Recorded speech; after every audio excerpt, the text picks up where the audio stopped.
BodyBags, where horror lies. Hey guys, Rob from Georgia here with you, aka VHS82 apostrophe, with another collaboration. This time, man, we got Lonnie back with us. Well, we had him last collaboration, but missed him on the last podcast. But we got him for this. So all three of us back together. And in spirit, Mr. James Cowks will be with us in spirit as we do a roundtable discussion of George A. Romero and our top 5 picks from his filmography.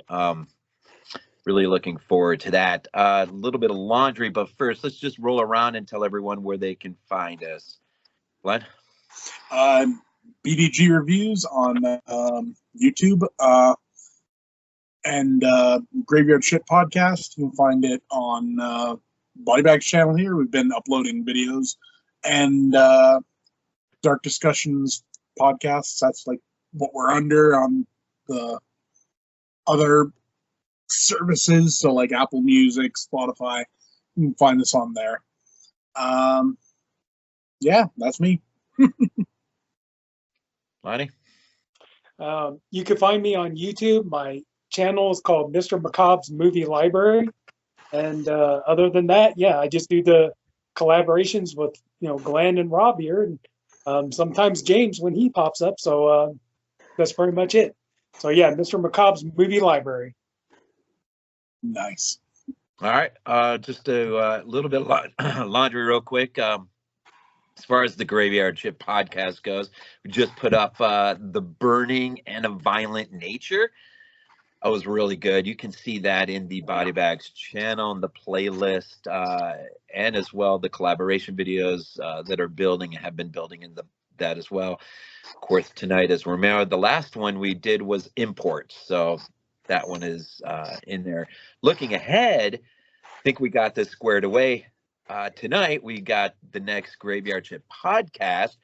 I guess maybe we can call it Halloween 2 Kills. Yep. That has a ring to it. So looking at the original Halloween 2 from 1981 and Kills, the second entry in the latest trilogy. And whatever you may think about that trilogy, I think we all should be thankful that we got a trilogy and didn't stop midway because, well, the reason we didn't get a movie after the Suspiro remake or any one else of these things. And then I think we've decided the next collaboration video we'll be looking at our top 5 roundtable discussion of those directorial debuts that we all individually love. So that could be really interesting. Oh yeah. When you start thinking about what these directors did coming right out of the gate, whether it's Oz Perkins and Black Coat's Daughter, or I always forget his name, the guy who did Wolf Creek. Greg McLean. Yeah, Wolf Creek. I mean, some of these guys just, man, Rob Zombie's House of a Thousand Corpses, Dario's Bird of the Crystal Plumage. I mean, we go on and on. I mean, some of these guys just came right out of the gate. And so that could be good. We got not a lot of news, but I mean, this one just popped up before we really got together, and that is a possible Glenn Powell on a Texas Chainsaw Project. Not much to know about it, except Bloody Disgusting had that pop up today, and so that's interesting. Yeah. Are you guys fans of Glenn Powell? What other movies is he doing?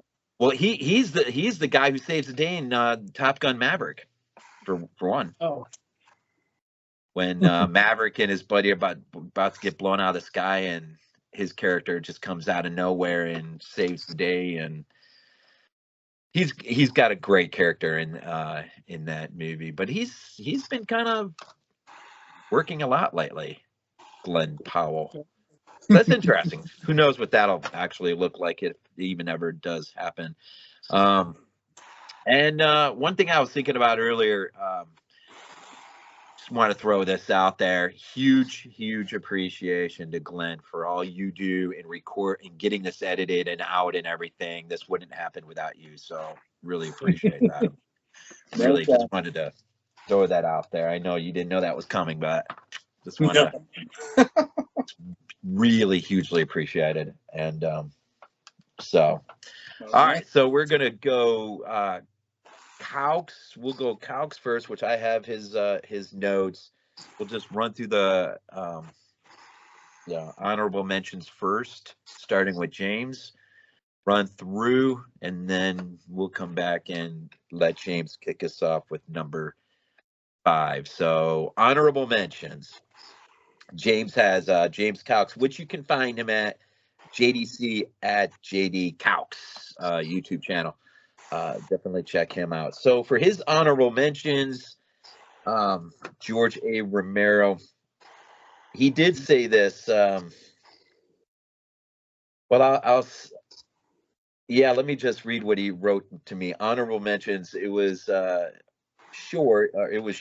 Didn't do much, but makes the mind race with what if. His Resident Evil 2 commercial. Yeah, has got to get a mention. Imagine how cool it would have been if he had made the movie.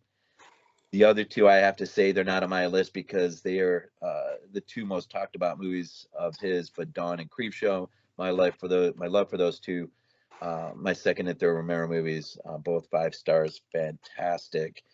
So Resident Evil 2 commercial, Dawn of the Dead, and Creepshow is his honorable mentions before we get into his top 5.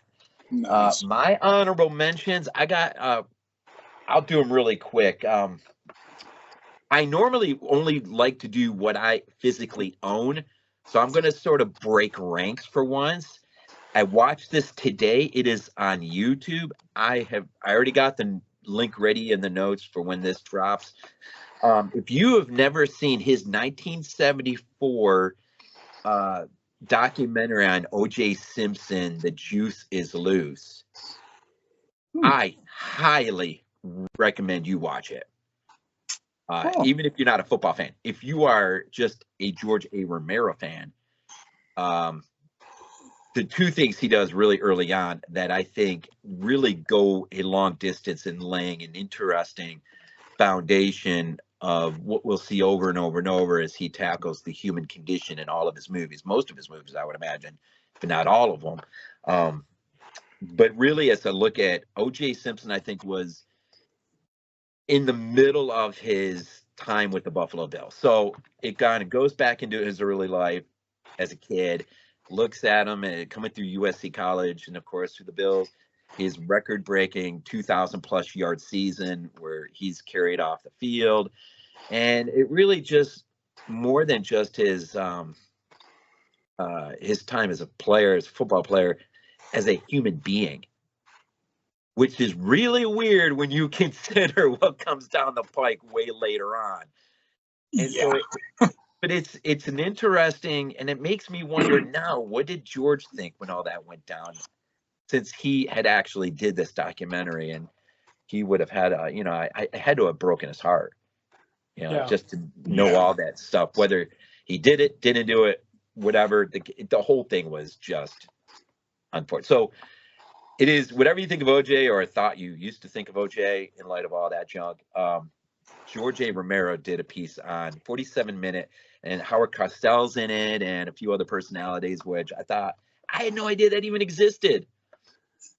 That I was going through looking in his filmography, and I saw that. I'm like, it's on YouTube. I have to watch it. So I watched it, and it was good. I really, it was good. The other quick honorable is, if you don't have the Arrow edition of Season of the Witch, you might really want to think about getting it specifically for the when Romero met Del Toro. The Guillermo Del Toro interview with George A. Romero is really awesome. If you guys haven't seen that, have you guys seen it? No, I haven't. I haven't seen it. It's a good interview. It's really, really good. Worth seeing. All right, my quick. My first true honorable mention, since it doesn't prefigure into my top 5, is, of course, what can you say about 68's Night of the Living Dead? I've been to Evans City. I've been to the museum, been to the mall. This movie is if not one of the best movies he did, it is definitely one of the most influential movies he ever did. I don't think there's any argument at all about that. Great movie. This one I just saw his piece, The Two Evil Eyes. I just watched this for the very first time. Not sure why I gave myself thumbs up, but what was it? The Facts in the Case of Mr. Valdemar. You guys seen this, right? Yes. Long time ago. First time watch the other night. Mm-hmm. I have to say it kind of blew me away. I mean, it's not as polished as some of his other stuff, but the fact that he shares time with Argento, working in a collaborative, I wish we would have got more stuff like that. Pretty creepy. Of course, again, the human condition, with Adrienne Barbeau cheating on her husband and trying to steal the inheritance, and doesn't work out well for her and her lover. My Poor thing too. You got to remember, you got that fun little part where Tom Atkins shows up. Always makes it fun. Yes, and I didn't even know he was in there. That blew my. And I didn't realize E.G. Marshall was the attorney. Yep. And he does not buy her story at all. And that whole hypnosis thing, that was an interesting little twist. Yeah.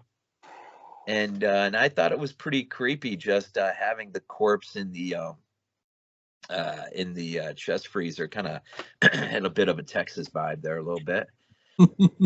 And I thought I was really, I mean, I wasn't sure what I would think first time just looking at it. I didn't think there was any chance of it being in a top 5, only seeing it one time, but I was like, wow, this is an honorable mention for sure.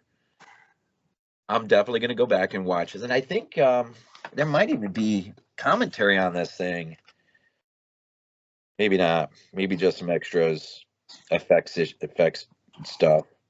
Do you got the 4K of Two Evil Eyes, Lonnie? No, I don't. But hang on a second. I got the special edition. Hang on a second. Yeah, no commentaries, just effects-driven documentaries, which is always cool. Oh yeah, can't go. An interview with Adrienne Barbeau. I mean, no, this is the one I got because it's the 3-disc. It's got the. Oh, nice. That is nice. Yeah. I had to keep this. It's got the Pino Donaggio soundtrack, so couldn't live without that. Okay, disc one. No, just a commentary by Troy Howarth. All right. I mean, you got bunches and bunches of interviews with Romero and Argento and Tom Savini and everybody else on there, but just as far as commentary goes, it just says Troy Howarth. So. Yeah, and those interviews become much more priceless now that he is not with us anymore. And we should probably mention too, we lost him in 2017. He was born in 1940. Lost him at the age of 77, which is way too young these days to do something like that. And it just made me think about it too. John Carpenter, I think, is getting his star in a day or two. John Carpenter and Robert Englund are both getting stars. Even got the thumbs up. Yeah, it's nice. It's nice that they're getting it before they die. Yeah. Which we can't say the same for a few others. Yeah. So the true honorable mention that really sits outside my top 5 is a new film as well, but this one I've had a few watches, and I think again it's this film, and I think personally it's my and the O.J. Simpson piece, because they're pretty much back to back, is his amusement park. And I think these two together, you see continuous thematically themes throughout all of his movies, whether it's the anxiety and fears that come with aging, and I guess the question is, who's going to take care of us when we're old? and just how horrifying that life can be, especially when you start mixing Alzheimer's, dementia, and others. And this really, if you haven't seen it, if you guys listening, watching, haven't seen it, it's a film that he did for the Lutheran Society back in the day. It was meant to be a training film for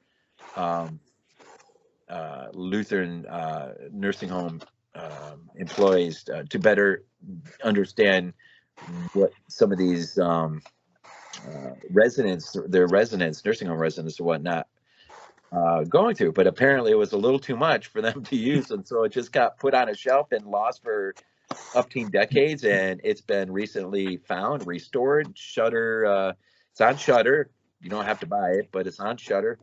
And actually, this was only like $12 and change. So definitely, if you're a George A. Romero enthusiast, this definitely should be in your collection, because you really get a pretty good look at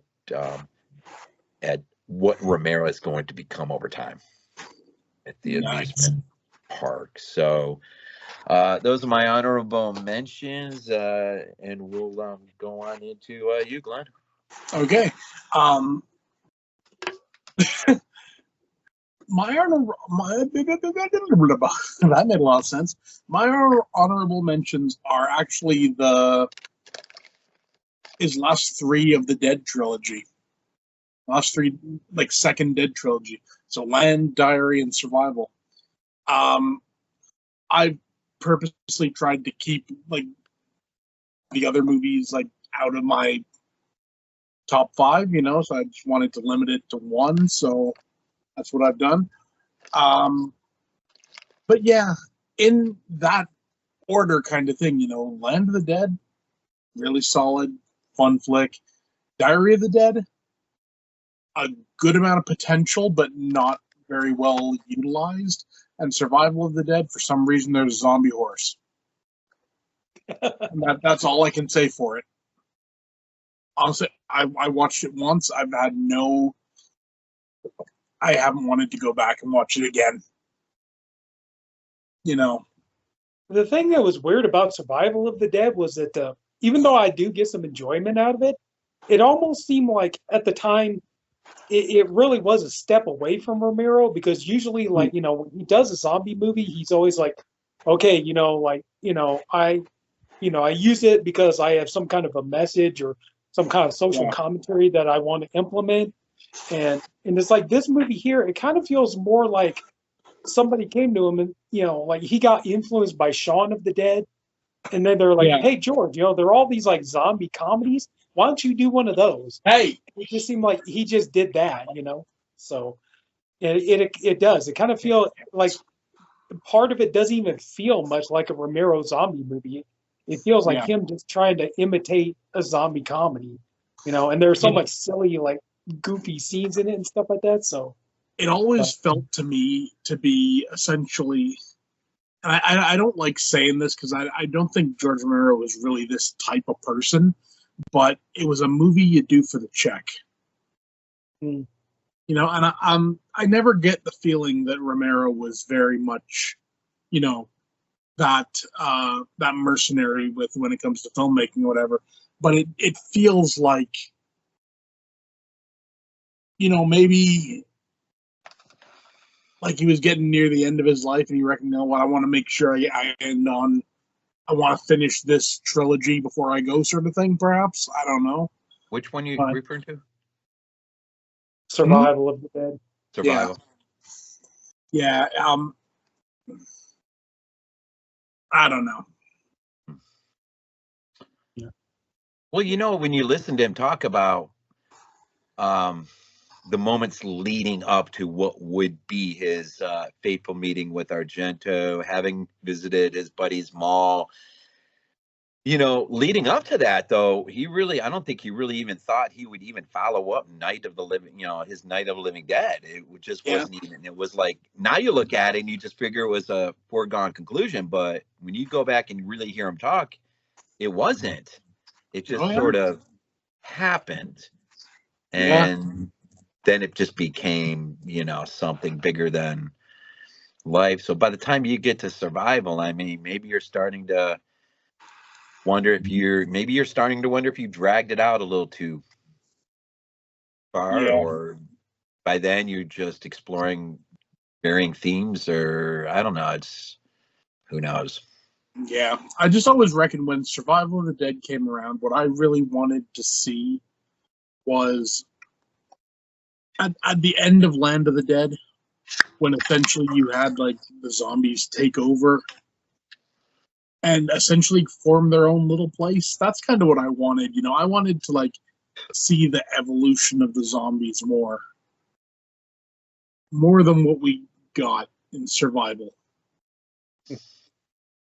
I don't know. Survival just was the weakest of the entire Dead series, as far as I'm concerned, and that's the reason it's in an honorable mention.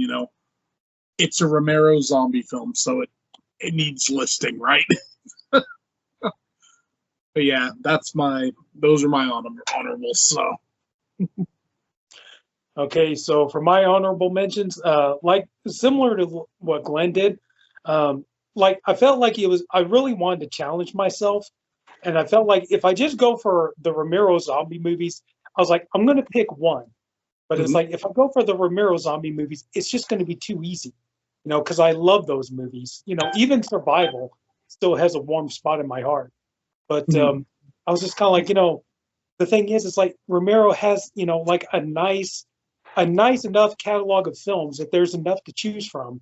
And so it's like, to just go with the zombie movies just felt like that was not honoring his work and stuff. So for my honorable mentions, the first one is going to be The Crazies. nice. I do enjoy this movie. It is a creepy, like, oh my God, like this movie does get under your skin. I don't care what anybody says. The idea that, something can, and especially in the 70s, I can imagine, like, yeah, in the 70s, there was so much like distrust in the government, everything that was going on in the world, and people, distrusting over Vietnam and all that kind of stuff that was going on, the gas shortages, everything else. So, and it's like, yeah, this movie definitely would have hit home around that time. And, but just, yeah. And the idea of, something in the water, you drink it and then you lose your sense of self and everything. That's always a scary thought, and yeah, just, I mean, yeah, this movie is a really good movie, and just, good performances. You got Lynn Lowry from, Shivers, and, I Drink Your Blood, like that.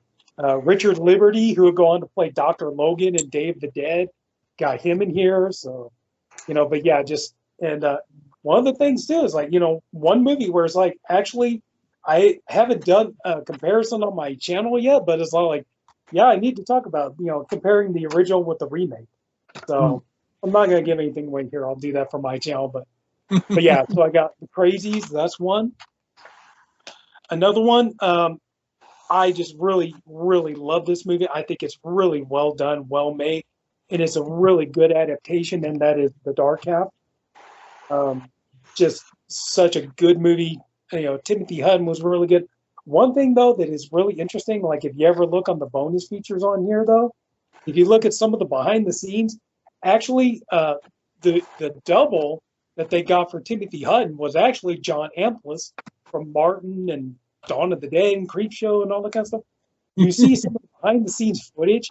I remember because I have John Amplis as a friend of mine on Facebook, and he and I discussed this at one point. I told him it's like, it is such a crying shame that they didn't just go ahead and have you play George Stark in this movie, because if you see the behind the scenes footage, it's like, oh my God, like John Amplis is acting his ass off, and he is doing such a great job with it. And you kind of like, I remember seeing this, damn man, I really wish they would have just had Timothy Hutton just play Thad Beaumont and have John Amplis play George Stark. That would have been awesome. But just, yeah, it was such a good movie. And this was one of the things, it was funny. I was talking with some of the girls that I work with at the hospital, and we were talking about like, we were talking about movies and stuff. We got onto the subject of like, race swapping and gender swapping characters, stuff like that. And I told him, I was like, what's funny is like, Hollywood's been doing this kind of thing forever. Before, 10 years ago, they started making a big damn deal out of it, because like in this movie, you hear the story about Romero was getting ready to make the movie, and then he gets a call and they say, Well, Julie Harris from The Haunting, she'd like to have a part in the movie. And Romero's like, oh my God, Julie Harris from The Haunting. She's great. She's wonderful. I would give anything to have her in this movie and all this stuff. And so he's like looking and looking. He's like, the only thing I could do is like, oh God, I'm torn because on the one hand, I really want to adapt King's book as faithfully as possible. But the only way I could put Julie Harris in the movie is I would have to change the character of Reggie from a man to a woman. So it's like, I'll go ahead and I'll call Steven and see what he says, and he's like, yeah, Steven, it's George, I want to adapt your book as faithfully as possible, but Julie Harris wants a part in this movie, and the only way I could do it is I would have to change the character of Reggie from a man to a woman. He's like, King didn't even think about it. He's just like, do it. Give it to her. It's Julie Harris. The Haunting is one of my all-time favorite movies. She wants the part, give it to her. Let her have it. So it's just funny, it's like, and then also, it was just nice to finally see a King Romero adaptation because over the years, we heard in Fangoria, Hooper was going to do Salem's Lot. That didn't come to happen. He was going to do It. That didn't come to happen. He was going to do Pet Sematary. That didn't happen. He was going to do The Stand. That didn't happen. And so to finally get that King Romero adaptation, I mean, yeah, they collaborate on Creepshow, but to get that final chance where George was able to really adapt one of King's books, and he did a great job of it. It's a really good, pretty faithful for the most part adaptation of it. So, and then also too, you got Michael Rooker in here. You got Amy Madigan. It's just such a good movie. I really love the Dark House. I was almost going to say the Dark Tower, but so anyway, so that's one of my honorable mentions.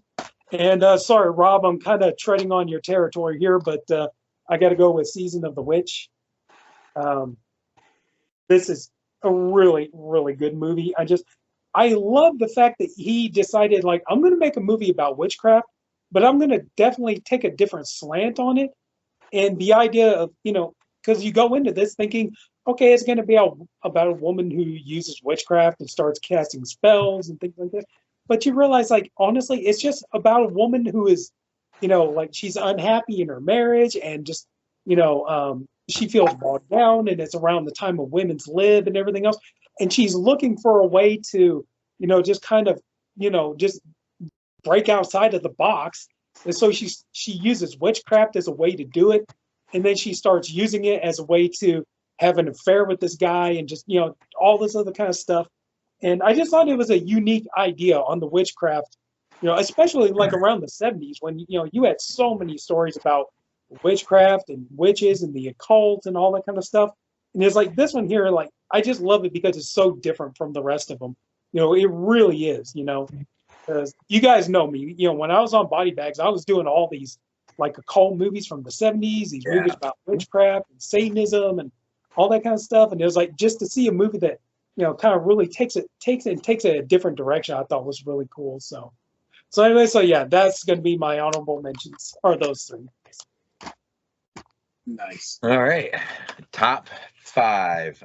We'll start with James, and his number 5 is Two Evil Eyes. He says really enjoyed his more direct approach, less polished than the other adaptions, but that was Romero. So Two Evil Eyes, number 5 for James.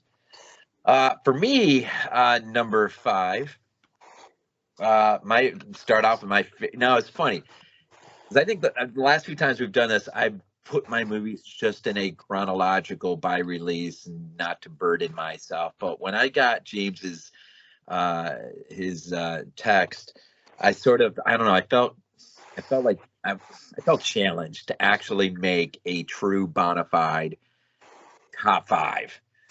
And that is tough. But when you only have 12 of his movies in your collection, it's kind of like, what are you working with? So the one thing I thought about more than anything with my, those movies that fell into my top 5 was more than any, to me personally, his study of the human condition really comes through in major ways.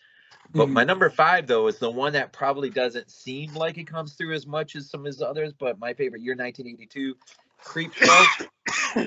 his collaboration, of course, with Stephen King and Tom Savini, right? Did the effects in here? Yeah.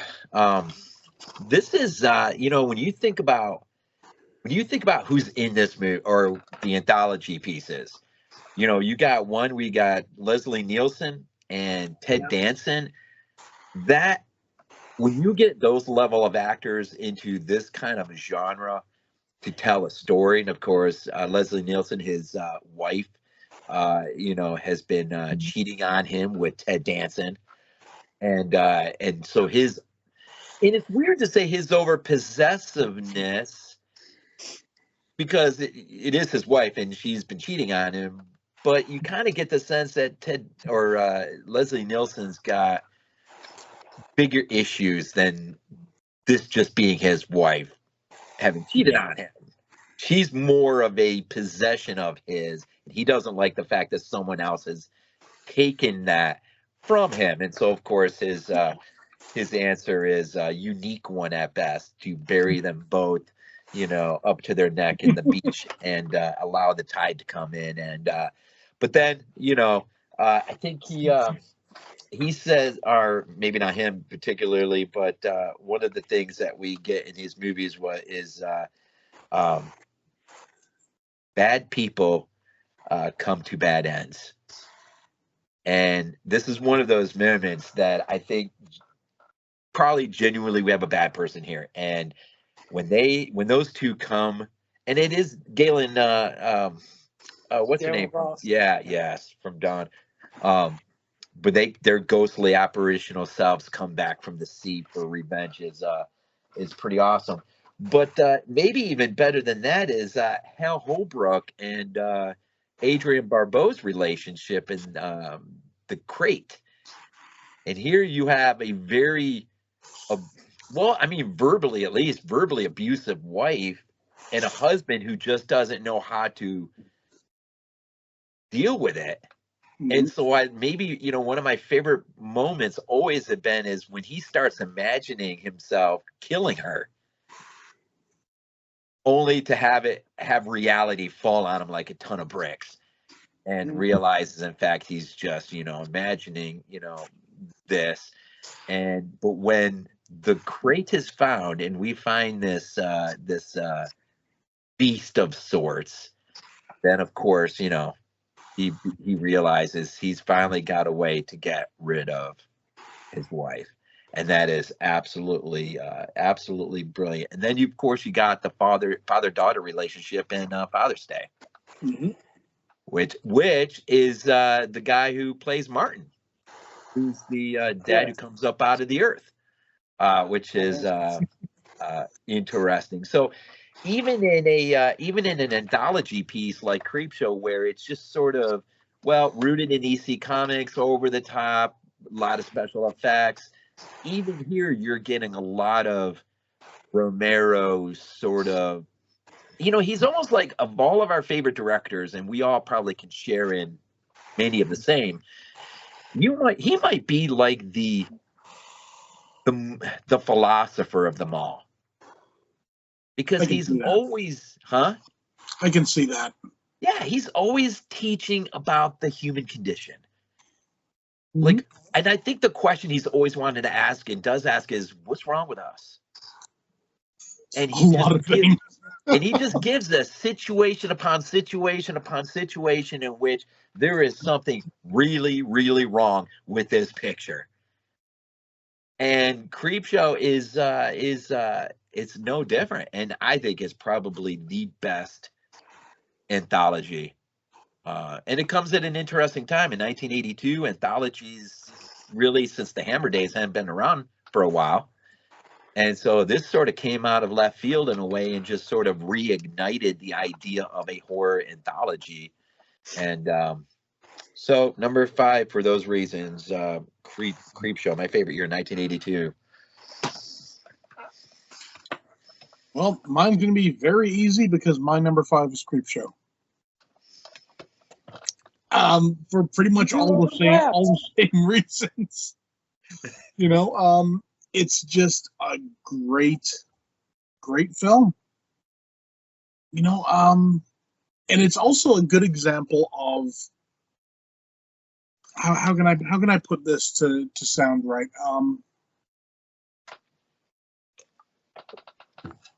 A scary movie that's not too scary that you could show your kids, but still scary enough that, you know, could give them nightmares. Mm. That's No. that's what I like about it, you know? It's fun for the whole family, but you might end up with some nightmares at the end of it for your for your kids. And I'm 100% down for that. Well, since I didn't mention it, I was just thinking about it, why don't you comment on the wraparound? Wraparound, oh. The With the great wraparound Tom works, Atkins. it works so well. It really does. It's almost, usually with wraparounds, they're their own thing, but they're just a device to tell the stories, you know? The one in Creepshow feels like another story. You know, like if you didn't tell the stories in between, that could have been its own short little film. You know, and it just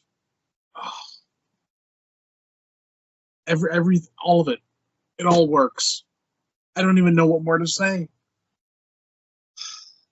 Well, each piece has a morality tale, and It does. that one is an It does. abusive father. Exactly. You know, and it's like, it's honestly, I can't, when I watch Creepshow, my thought just comes out at the end, like, why can't we all just get along? I mean, that is the main gist of Creepshow. Like, don't be a dick to people. Especially don't throw away your kids' horror comics. I mean, think about it. Exactly, you do that, yeah, Think yeah. about it, like when you had little Billy sitting there reading his Creepshow horror comic, he probably wasn't doing any harm to anybody. His dad throws away the comic book. Now he's in there sticking pins in a doll, causing his dad, you know, mortal harm and all that kind of stuff. It's like, dude, it's like, do you understand for horror fans? It's like, you know, everybody always thinks that, like, when it comes to horror, oh, if we watch a horror movie, we're going to run out and start killing people. It's like, no, it's like we watch horror movies, it mellows us out. You know, it just makes us calm. It's like, okay, we see. It's like, you know, and like you said, they're morality tales. You know, like we're learning lessons. We're learning, you know, bad actions have bad consequences. Things like that, you know. So it's kind of like, just so many people just don't understand it. They Well, don't understand. think about this too. I mean, at least for what we're given, there's nothing wrong with this kid. No, he just loves these comic books. Yeah, but the abusive father has nudie books hidden in his drawers. Mm-hmm. And so it seems like if Romero's moralizing on anything, it's like, well, look at the dad, look what he has, look at his character, look at the boy. Mm-hmm.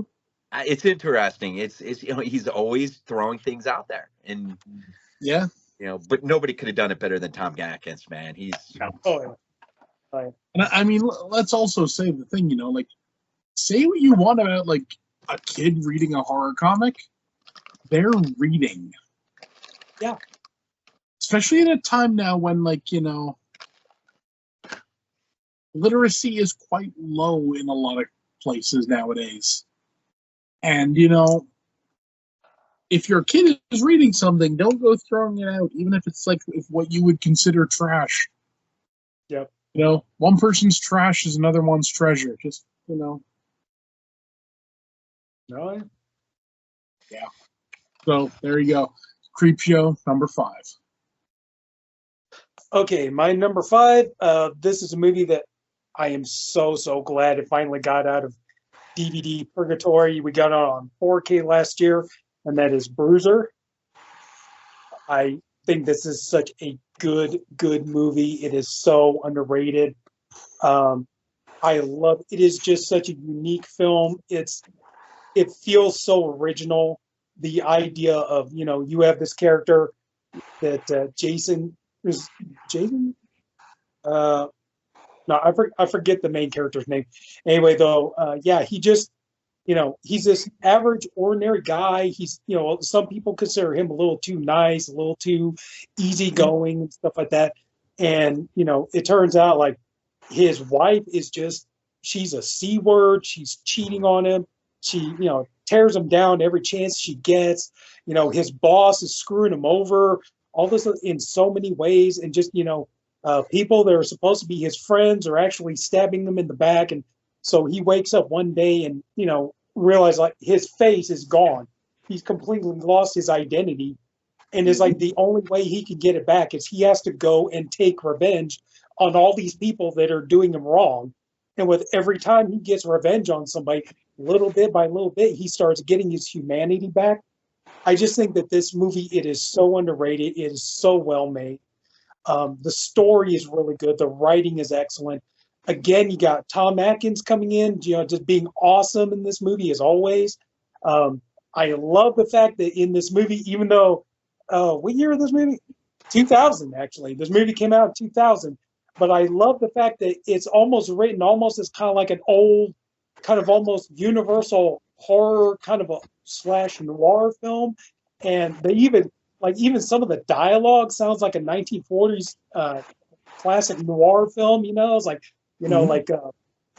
like there's one part where his character is with the girl and Tom Atkins is like, "Yo, no, watch out, you're gonna plug the dame," and all that stuff, just talking that old great noir talk. And like they're interrogating a suspect and Tom Atkins comes in with a cup of coffee. He's like, "Here, have a cup of Joe."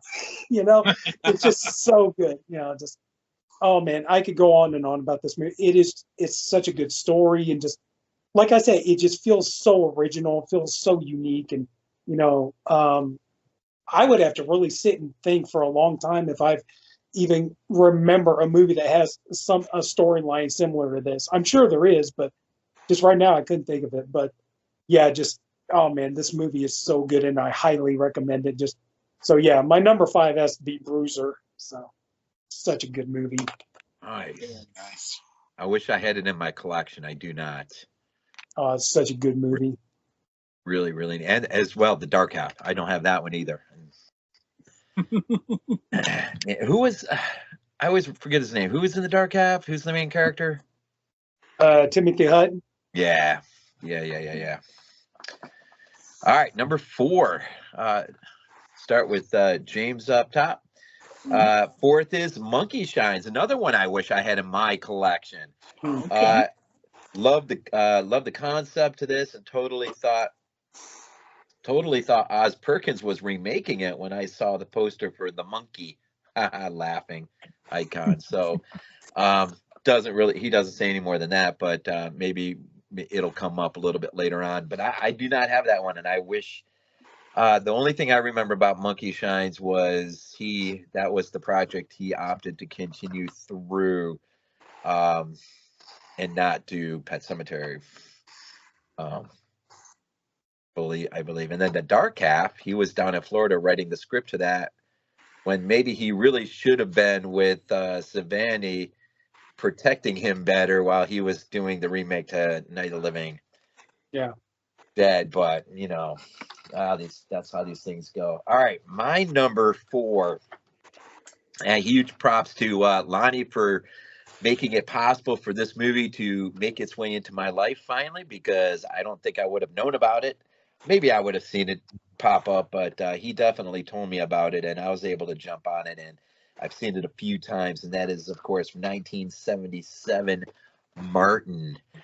Now, this movie may sneak up a little bit more as time goes by, but I've only had a couple viewings. I've only been able to really think about it as much as a couple viewings allow for. But again, here it seems more than, well, Bruiser may be a good example of this, but Martin is, one of the ones that where it's a lot of the focus is on Martin as a damaged individual, someone who just doesn't, I don't know if he even really truly understands what he is or is not. And he isn't helped by the family, who have basically seemingly thrusted this family curse on him and just assume, you know, he is the Nosferatu. And even though he does have some nasty habits that he is he does have he has some. Well, I have a feeling Lonnie is going to come up for Lonnie later, and he'll probably won't be able to comment much better on it than I can. But it is Tom Savini's and Romero's first collaboration together, and filmed in 16 millimeter. So I always love a movie when it's filmed in 16 millimeter. I just love the aesthetics of that. It's an interesting, you know, it was just an interesting movie. I think the scene in the movie that had me sitting up most was when he went in house invaded the train scene in the beginning is pretty nasty, but when he goes into the house thinking that lady's going to be alone and then finds her cheating on her husband with a guy in there, and so he's got to deal with him and her. And so just seeing how all of that, and then them chasing them around the house, I mean, that was just weird. Weird. I don't know. It's a movie. Oh, look at this. I'm giving myself balloons. I don't know how that happens. I don't know how this doesn't happen with you guys, but Martin is interesting. Martin is one of those I have real memories of seeing in the video store on VHS. I just don't ever remember renting it, and I'm not sure why. I don't know. There are a few Romero films. I remember Season of the Witch. I would be intrigued by the artwork cover, but at the same time, I don't know. I just didn't have the guts to rent it because something about the artwork cover sort of signaled to me that I might not be ready for this one, and so I just ignored it. And Martin was one of them. And so it is an intriguing film with a very abrupt end. Oh yeah. And the black and white sequences that are sort of integrated in. And I heard, in fact, on one of his interviews, Romero heard him say today that initially he wanted the whole film to be in black and white. Yeah. But the studio, of course, wouldn't let him. So he probably was fortunate just to kind of integrate the black and white where he could. But now looking at it, looking back, I think he's happy that it's the way it is. And kind of it works the way he intended and wanted it to work. And especially when you're thinking about Martin's personality complex and all of that. And Kuda, that guy is also the guy who is in the elderly guy in the amusement park. So it's funny how a lot of these people, sort of interchange and become reused. And again, a movie that is really, really steeped, I think, in the human condition and a person's need for love and affection. Mm-hmm. And we see what happens to Martin when he starts to develop a relationship with the one lady. It really throws him off kilter. Mm-hmm. And but in a good way, but ultimately it doesn't end in a good way. And she has her own baggage, which is interesting. Yeah. So it's still kind of a new movie for me that's finding its place in my life, I guess. But it made a strong enough impression on me that I just couldn't ignore it in a top 5 place. But so maybe later on, maybe it ends up being number 3, number 2, or something. I don't know. But for now, it sits at number 4. And again, props to Lonnie for always telling me what stuff is coming down the pike. I am so glad I got this this on 4K and some good extras on the backside as well to take into. So that's my number 4, Martin. You may have saw me laugh when you said your number 4 because my number 4 is Martin as well. I mean, what can I say? We don't share, guys. We don't share this with one another. That's funny. Yeah.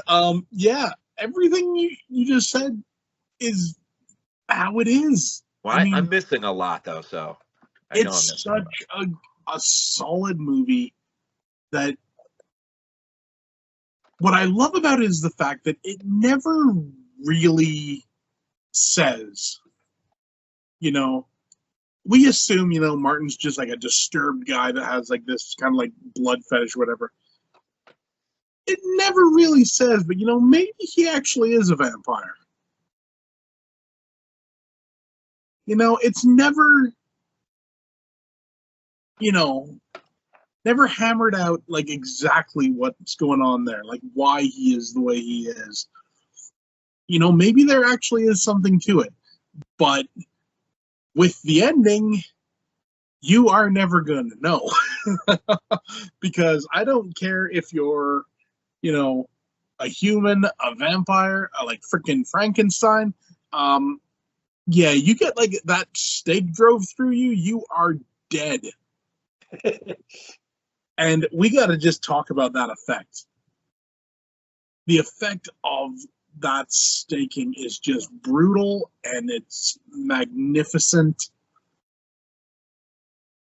I remember when I first saw it. I actually first saw it on Scream Greats Volume 1.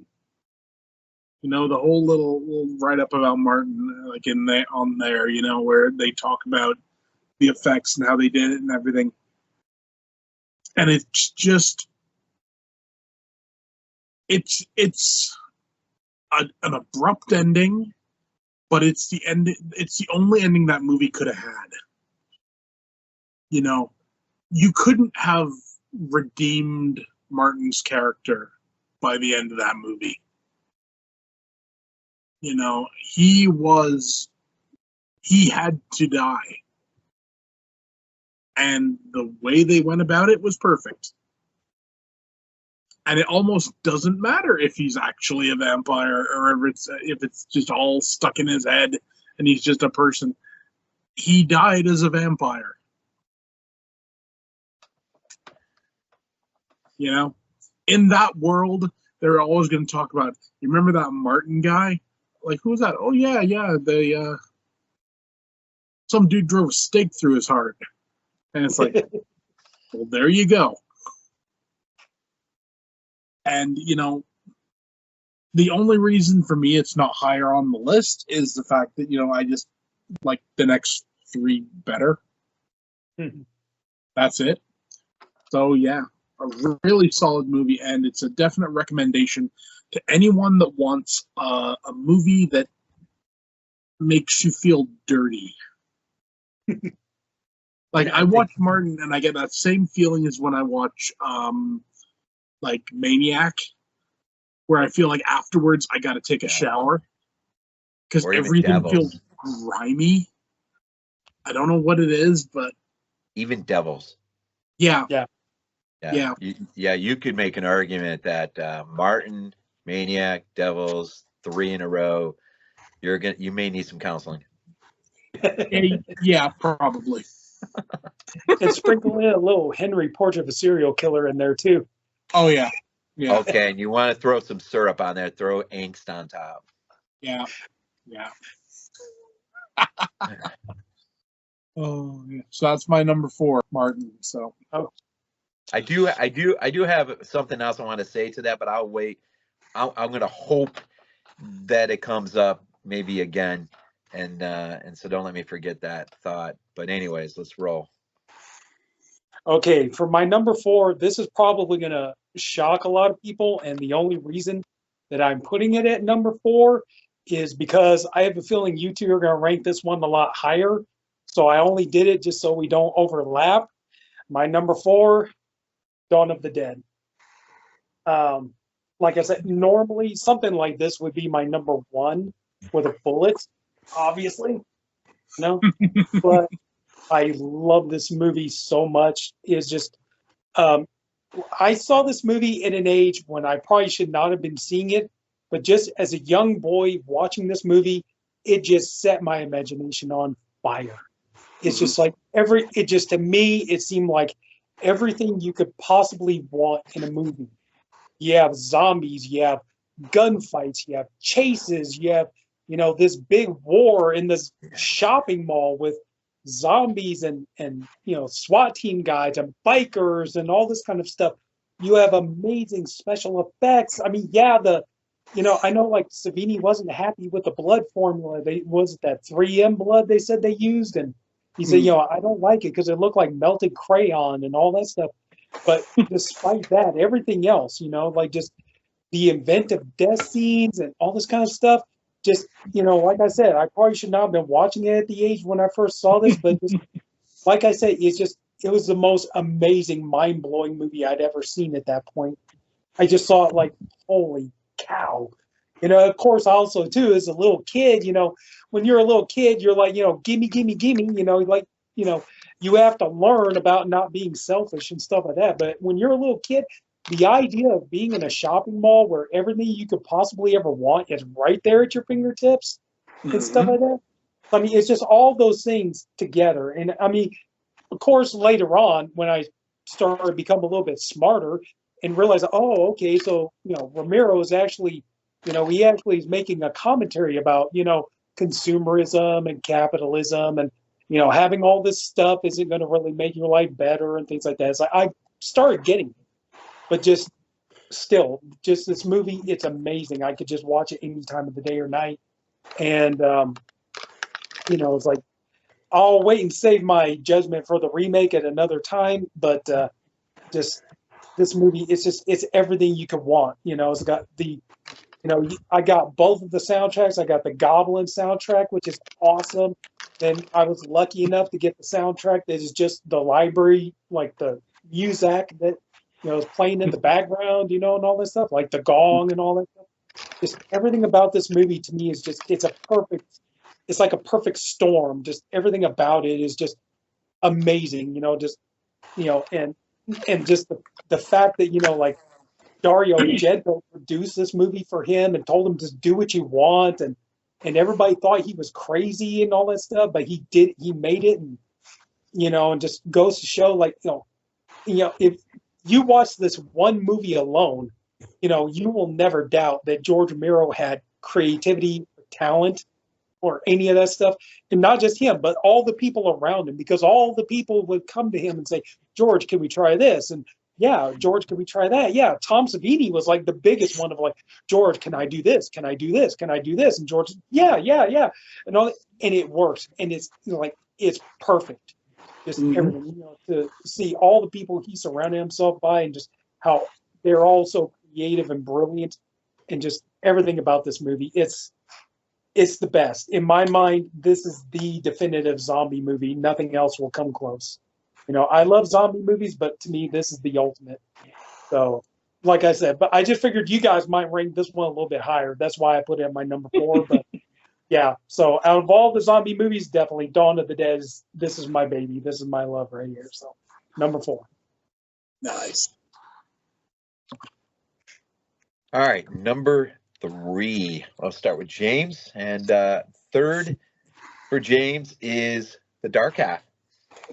Nice. Really, really great.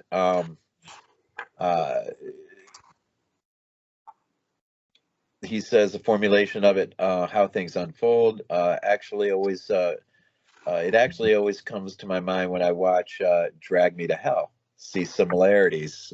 Know what he's talking about? I don't know. I don't see that personally, but, you know, I don't know.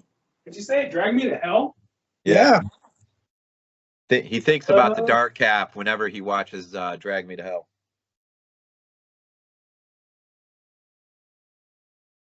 I'm not sure. Yeah. I mean, James would have to explain that, because I don't really see much of a connection between Drag Me to Hell and The Dark Half. I don't know. Well, anyways, another mentioning for The Dark Half. I really do need to get that movie. All right, number 3 for me. Boy, this is one of those two that whenever I saw the artwork in the video store, more than I just didn't. Strangely enough, I don't recall myself renting it. I often looked at it, picked it up, probably looked at the back, whatever pictures were on there. Definitely would have, I'm sure, read about it in Fangoria, but it just, unlike the film that came before it, it just didn't, I don't know, this one seemed more threatening to me, if that makes any sense. But from 1985, his Day of the Dead. And of course the Anchor Bay, just absolutely love how it opens up, and all that good, and the good doctor Frankenstein there. And I got interesting again, the human condition, and got some of the extras on there. Yeah. One of the things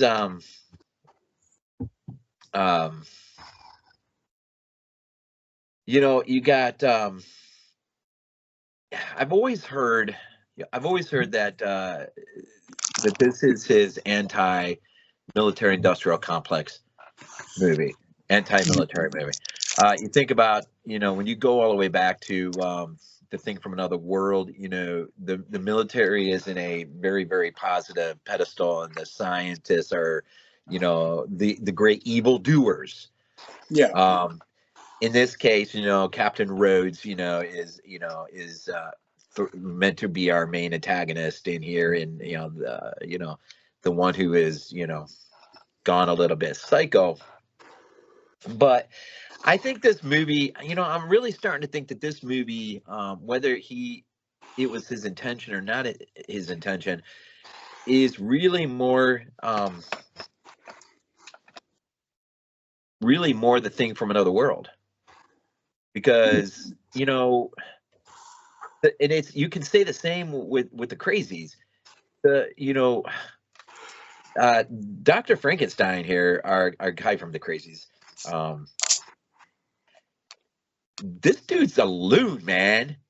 and he is willing to kill for his, there's no, like our scientist from the Thing from Another World, there are no limits or boundaries to what he is capable or willing to do. And he has overreached as much as Captain Rhodes overreaches. In fact, you can make an argument Captain Rhodes really, his is more of a defensive posture. He's watching his soldiers just get depleted. He's been elevated in command because the other guy well, we find out what happened to the other guy. And if he were to find out what happened to the other guy, he probably would have just summarily shot all of the scientists. Probably. And all of them. And so, I think there is an argument to be, I think if anything, you've got, if anyone comes out of here looking as well as they can look, it's Sarah, I think. And perhaps our helicopter pilots, but there's, I think with this, more than maybe not. But the zombies are the only ones not tearing each other apart. That's true. It's the human factions, and it's their inability to, work with one another, or at least come with, some sort of, solutions. I get Captain Rhodes' overreach, but at the same time, if you really put yourself in their position, in his position, and you kind of look at everything real quick, and you just wonder, what's my end going to be? What's our end going to be? We can't do this forever. And then when he starts to find out that they're not actually making any progress at all. So, it's kind of, I think, and that's where I love George. I think he is constantly philosophizing on a level where it's not just black and white. It's not clear. It's, a lot of it is meant to be subjective. A lot of it is meant to be teachable. Yeah. And we can look at, the military here, or, and the scientists, and draw our own conclusions as to which one may be worse. I mean, they're both bad, in a sense, unless you're really dealing with Sarah, and even and Sarah and her boyfriend, they've got their own issues. And you kind of wonder if she's starting to lose the ability to empathize for him. It's really just, I mean, it's just fascinating. Just, what goes on in George's mind as he lays this out writing and then begins to film it, and he begins with something and he never loses that something, whatever it is that he wants to draw out and talk about. And we know, the story of Day, of course, what it ends up being is not what he wanted it to be initially. I mean, he wanted the scope to be grand. I mean, just a huge movie. And, it ends up being, something quite different. But in the end, he still does, I think, what he probably set out to do, but on a smaller scale. And Day is definitely, I know a lot of people over the years have come to put Day up on an increasingly higher pedestal of his dead films. And I definitely think it needs to be, but at the same time, it's hard to it's hard to place it above, say, Dawn or something. I mean, it's just, but yeah, I mean, to think that it's one thing when you can outdo your first film with Dawn, but to almost seemingly equal it with the next one is freaking amazing. Yeah. Yes. Even when you've been forced to scale down your whole vision and then lay it out the way you just that you lay it out. Of course, Savannah, I mean, you just go on and on. But yeah, I don't. It's maybe this. It's a good. Maybe it's a good, nice little double feature with the Thing from Another World, because we don't get a lot of movies where we've got sort of, except for in that one, obviously the military is very on a high pedestal, and the scientists are just looking to, not all of them, but the one for sure. But yeah, just my number 3, Day of the Dead. Very cool. Real quick, I just wanted to say, I kind of wish that, because on my Kindle here, I got the Dawn of the Dead novelization that Romero and his wife, did before he passed away. Oh, nice. And I wish, the two of them, when he had some downtime, I wish he had done a novelization of Day of the Dead where he put in, his entire story, but, originally it was going to be, with everything, because, you see the behind the scenes where Tom Savini saying, it was like the size of a phone book, the script was like Ben-Hur with zombies. It's like, man, I wish, he couldn't do it as a film. I wish, he'd take it, I did the novelization for Dawn. I need to do one for Day and just, do that whole story. It would have been great if we could have gotten that whole thing in there.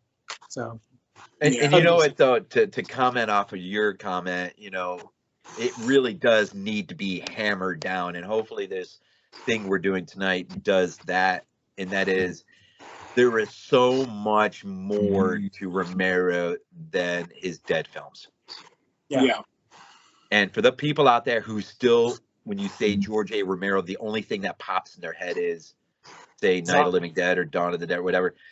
I mean, just the movies we've already talked about and the ones yet probably to talk about.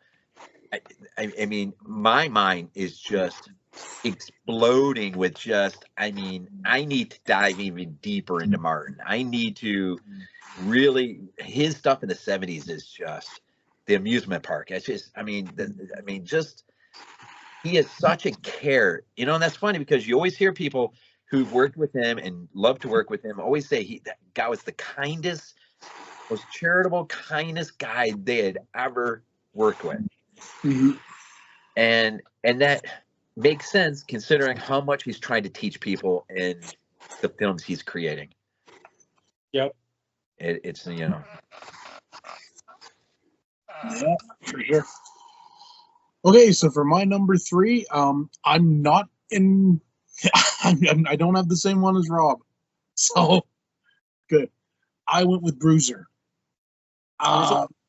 Yeah, such an underrated film. No one talks about it anymore. I mean, hell, no one ever talked about it. Let's be honest. I mean, I think there was some mentions in Fango or something.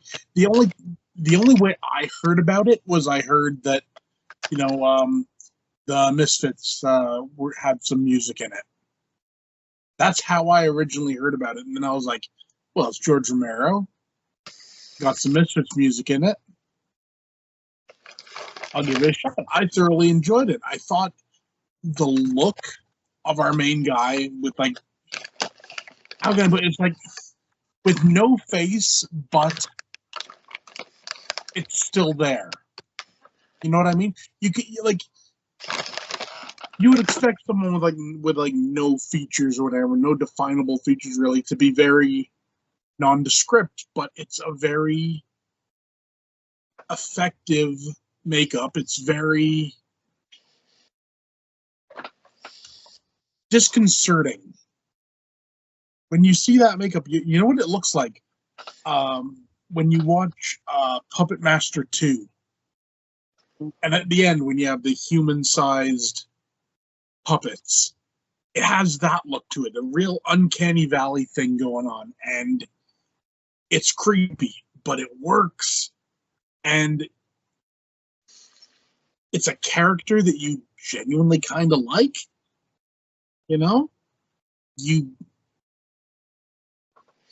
It's just a phenomenal piece of filmmaking. Again, that no one talks about anymore.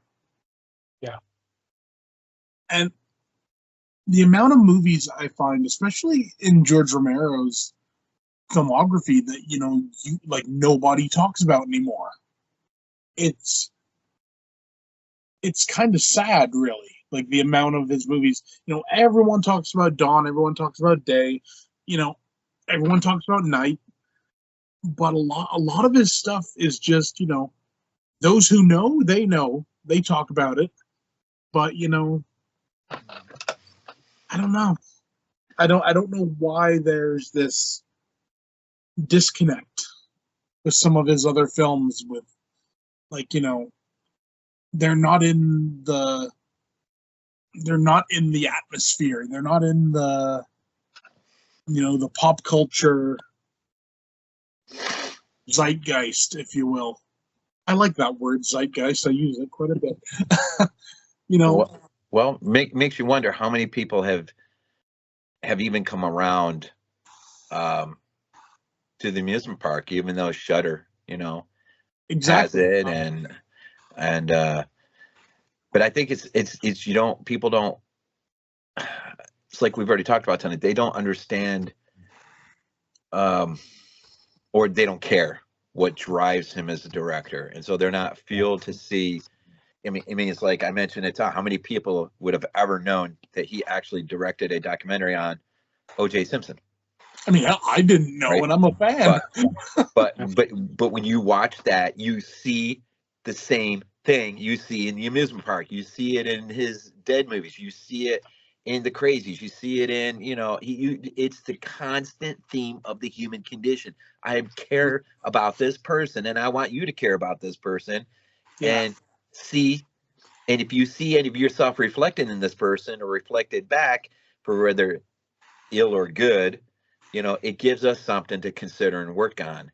Exactly. And that's the thing you can always say for George Romero. His characters are characters. They're actual. They're people. They're not just they're not just like cardboard cutouts of people.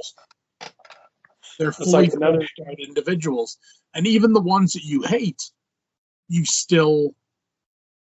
get.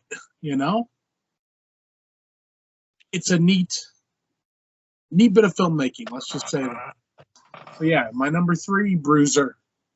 Great film, and I definitely recommend everyone listening to this, if you have not seen Bruiser, go out of your way, find a way to see it. Buy the Blu-ray. It's on 4K. Pick it up. trust me, it's worth it. It's worth every penny of it. And look at that. Look at all the bonus features you get with that sucker too. Look at all that. Oh So yeah. trust me, it's worth it. I promise you, it's worth it. Yeah. But it's like what I was saying too, though. It's like talking about like, yeah, it's amazing, like what Rob just said that a lot of people didn't know that he did a documentary about O.J. Simpson. Like another thing is like you kind of wonder how many George Romero fans out there knew that he actually worked on Mr. Rogers' Neighborhood or the Electric Company. Because those shows were filmed around Pittsburgh as well, and all this, and he contributed to those shows with short films and industrial films and whatnot and all that kind of stuff. And like it's like go look at your bonus features for Day of the Dead. It's like wasn't it Chef Rocket, was it? Got him on there as a zombie in Day of the Dead and all that stuff.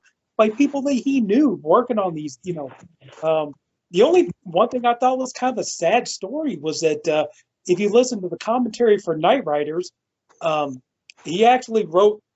George actually wrote the part of kind of like the mystic. I forget what he's. Kind of like the. Kind of like the mystic kind of. I don't want to say voodoo guy, but he actually wrote that part for Morgan Freeman because he knew Morgan Freeman because he worked with him on the Electric Company back in the day. But the problem was, unfortunately, like Morgan Freeman started reading the script, and as soon as he saw the word black person in it, he's like, no. I'm not even joking. It's on his, like on the commentary that Romero did for Night Riders. It was him, Tom Savini, and John Amplas, and they were talking about making the movie and all that kind of stuff.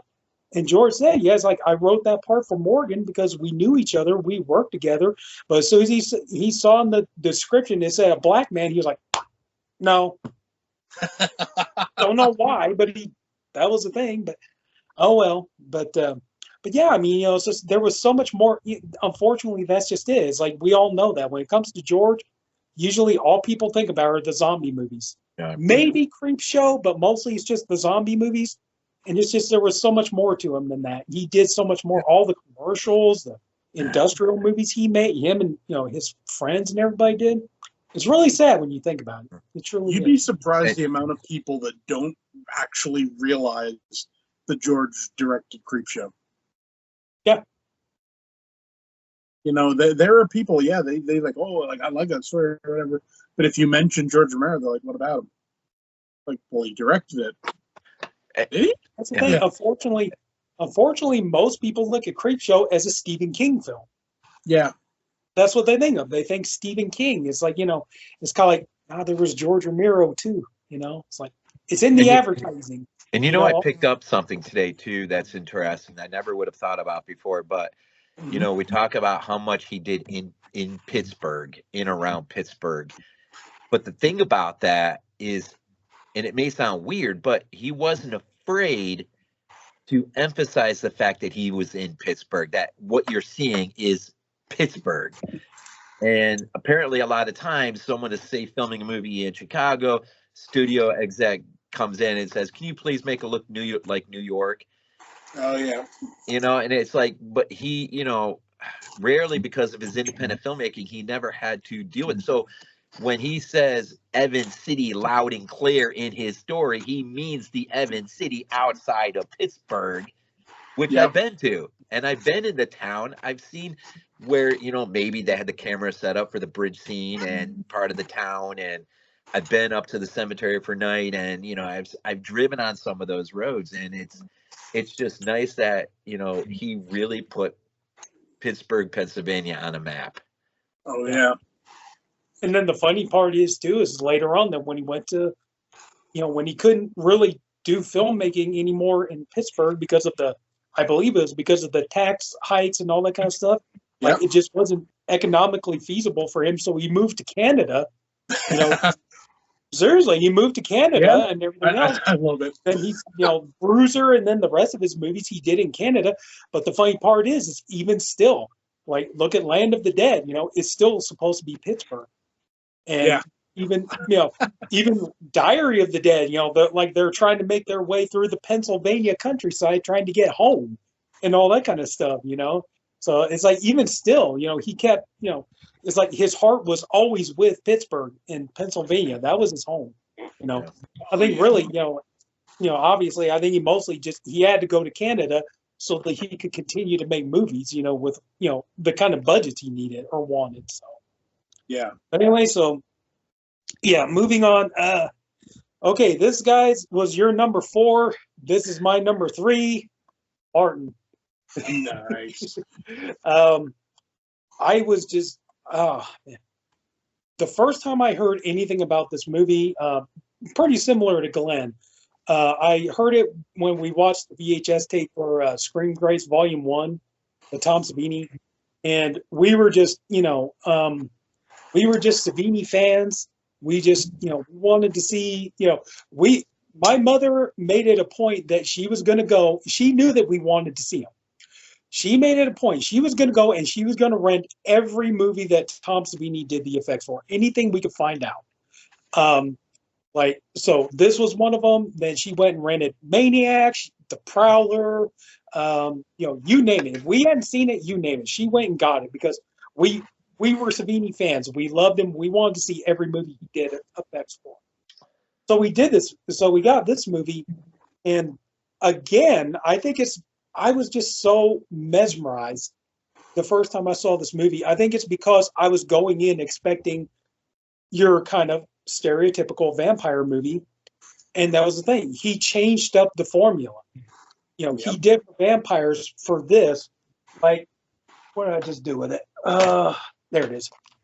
He changed up the formula for vampires the same way he changed up the formula for witches. He did with Season of Witch. And obviously what he did was zombies for Night of the Living Dead. So I just thought it was amazing to see him do a different take on vampire lore. And, just the story is really compelling. John Amplas is, like, say what you will about his character, he's mesmerizing. You cannot, he commands your attention the entire time he's on the screen. And, just, of course, also, too, like you guys already mentioned, this is the first collaboration between him and Tom Savini. We get to see Tom Savini sans mustache, get to see the first collaboration between him and Christine Romero, who would go on to be his wife. Sadly, unfortunately, they got divorced later on, but that was between them. But just, and then to watch the commentary on here, there are 2 commentaries on this. There's one with, both of them have Romero and Savini on them.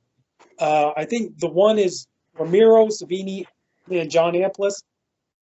And the other one is Romero, Savini, I want to say like Michael Gornick, maybe Richard Rubinstein, and I think it's Cletus Anderson, the production designer. So there are 2 commentaries on there. And they asked George Romero, what was the deal with Martin? Was he really a vampire and stuff like that? Kind of like, he would kind of be a little bit ambiguous, but I think he just kind of like, well, the thing about Martin is, this is Romero's words, the thing about Martin is, Martin's a guy with a lot of problems. The way he described it was so funny. It's just like, and in a way, I kind of believe that what he meant was that Martin was just a guy who was really just disturbed. He was a product of his upbringing. He had this family that they're all disturbed. They all believe in this vampire myth, and they believe that he is the Nosferatu. And so he just kind of had this shit implanted in his head from the beginning. And it's just like, I think it's kind of interesting though too, is like the way that it's like Martin's imagination and his fantasies in real life never coincide. It's like at the very beginning of the movie, like he goes into, like he's getting ready to attack the woman in the train car, and like in the black and white, well, like this is in Martin's head. He opens the door and she's in this, beautiful gown, and she's reaching for him and she wants to embrace him and all this other kind of stuff. He goes in and she comes out of the bathroom, and, she's got the stuff on her face, her hair's up in rollers and all that kind of stuff. Not at all, the sexy, erotic, fantasy that he had in his head and all this kind of stuff. And it's like, you see that, but I think that that's kind of the idea, is that the idea has been planted in Martin's mind so much that, to him, it's like, no, he's going on what he sees in the movies. and everything, and he thinks that that's how it should be. I mean, it's a very psychotic thing. I mean, look at, like, you can see it in real life every day. Look at these psychopaths that go out and attack women, and it's all because, you know, they believe like pornography is real. You know, they think like what they see in a porno, like, oh, that's what you do. You walk into a room, a woman is just going to rip her clothes off and jump on you. It's kind of almost a similar situation.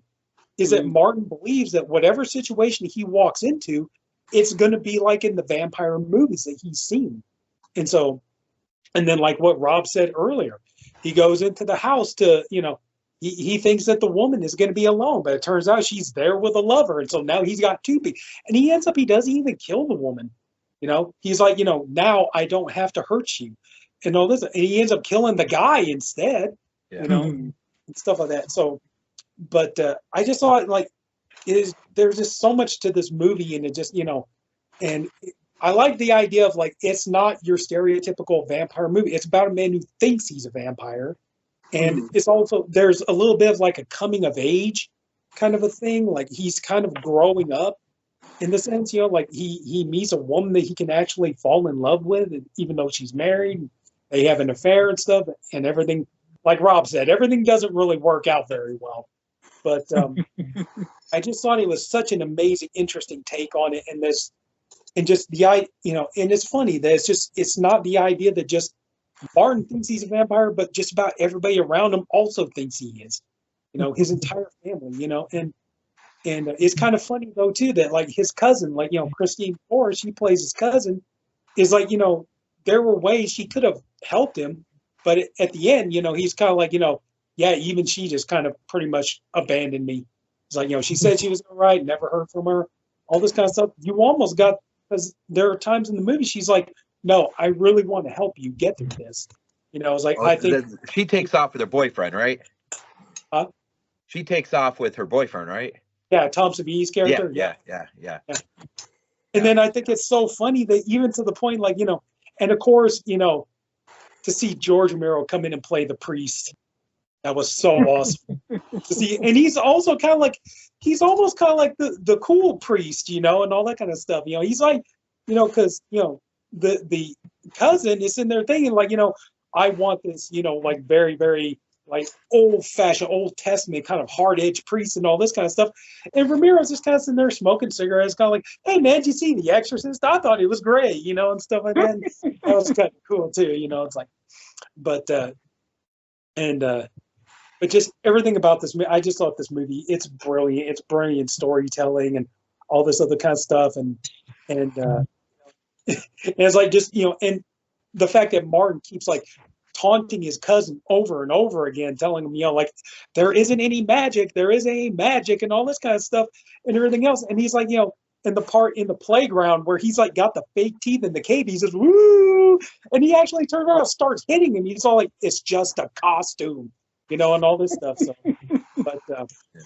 but yeah, just, you know, I better start limiting it here, otherwise we'll be here all night. But just, yeah, number 3, I just think that this movie is so amazing, and I just thought it was so great that at the young age to just see a completely different take on the vampire lore and done in a really good way. And at least, thank God, Martin doesn't go out and sparkle like diamonds in the sunlight and shit. At least it's not the bad kind of changing the vampire myth. But yeah, I just thought, Martin, I love this movie. I think it's great. It's amazing. You know, it is a movie, in my opinion, it's definitely a movie. It benefits from multiple viewings. So that's just me. So anyway, number 3. All right, number 2 from James Cowks. He says, second is Land. Oh, how I love the underloved Land. I think I enjoy it more upon each watch. The Land of the Dead from Cowks. Very underrated. Maybe very underappreciated. Although, you know, if we can be thankful for one thing, you know, and I know it didn't go the way he wanted it to, you know, trying to reignite that relationship with the big studio. It was the big studio, and we got it in the theaters and poster campaigns and everything else. And it was like we finally got our Dead movie in the theater, a big one, and with all the advertising and everything else. And so for what it was, you know, it was fun. It was fun to have it. after 3 movies, we finally got that one, and that's something that is good. All right, my number 2, and I have an interesting take on this one. I don't know if you guys will agree with me or not, but it sort of, I think I've already hinted at it in a weird way, but from 1973, The Crazies. I've been to Evan City. I've been in town. I've gotten to sort of see the layout, and that is always an amazing thing when you can visit the place where it was filmed. Oh yeah.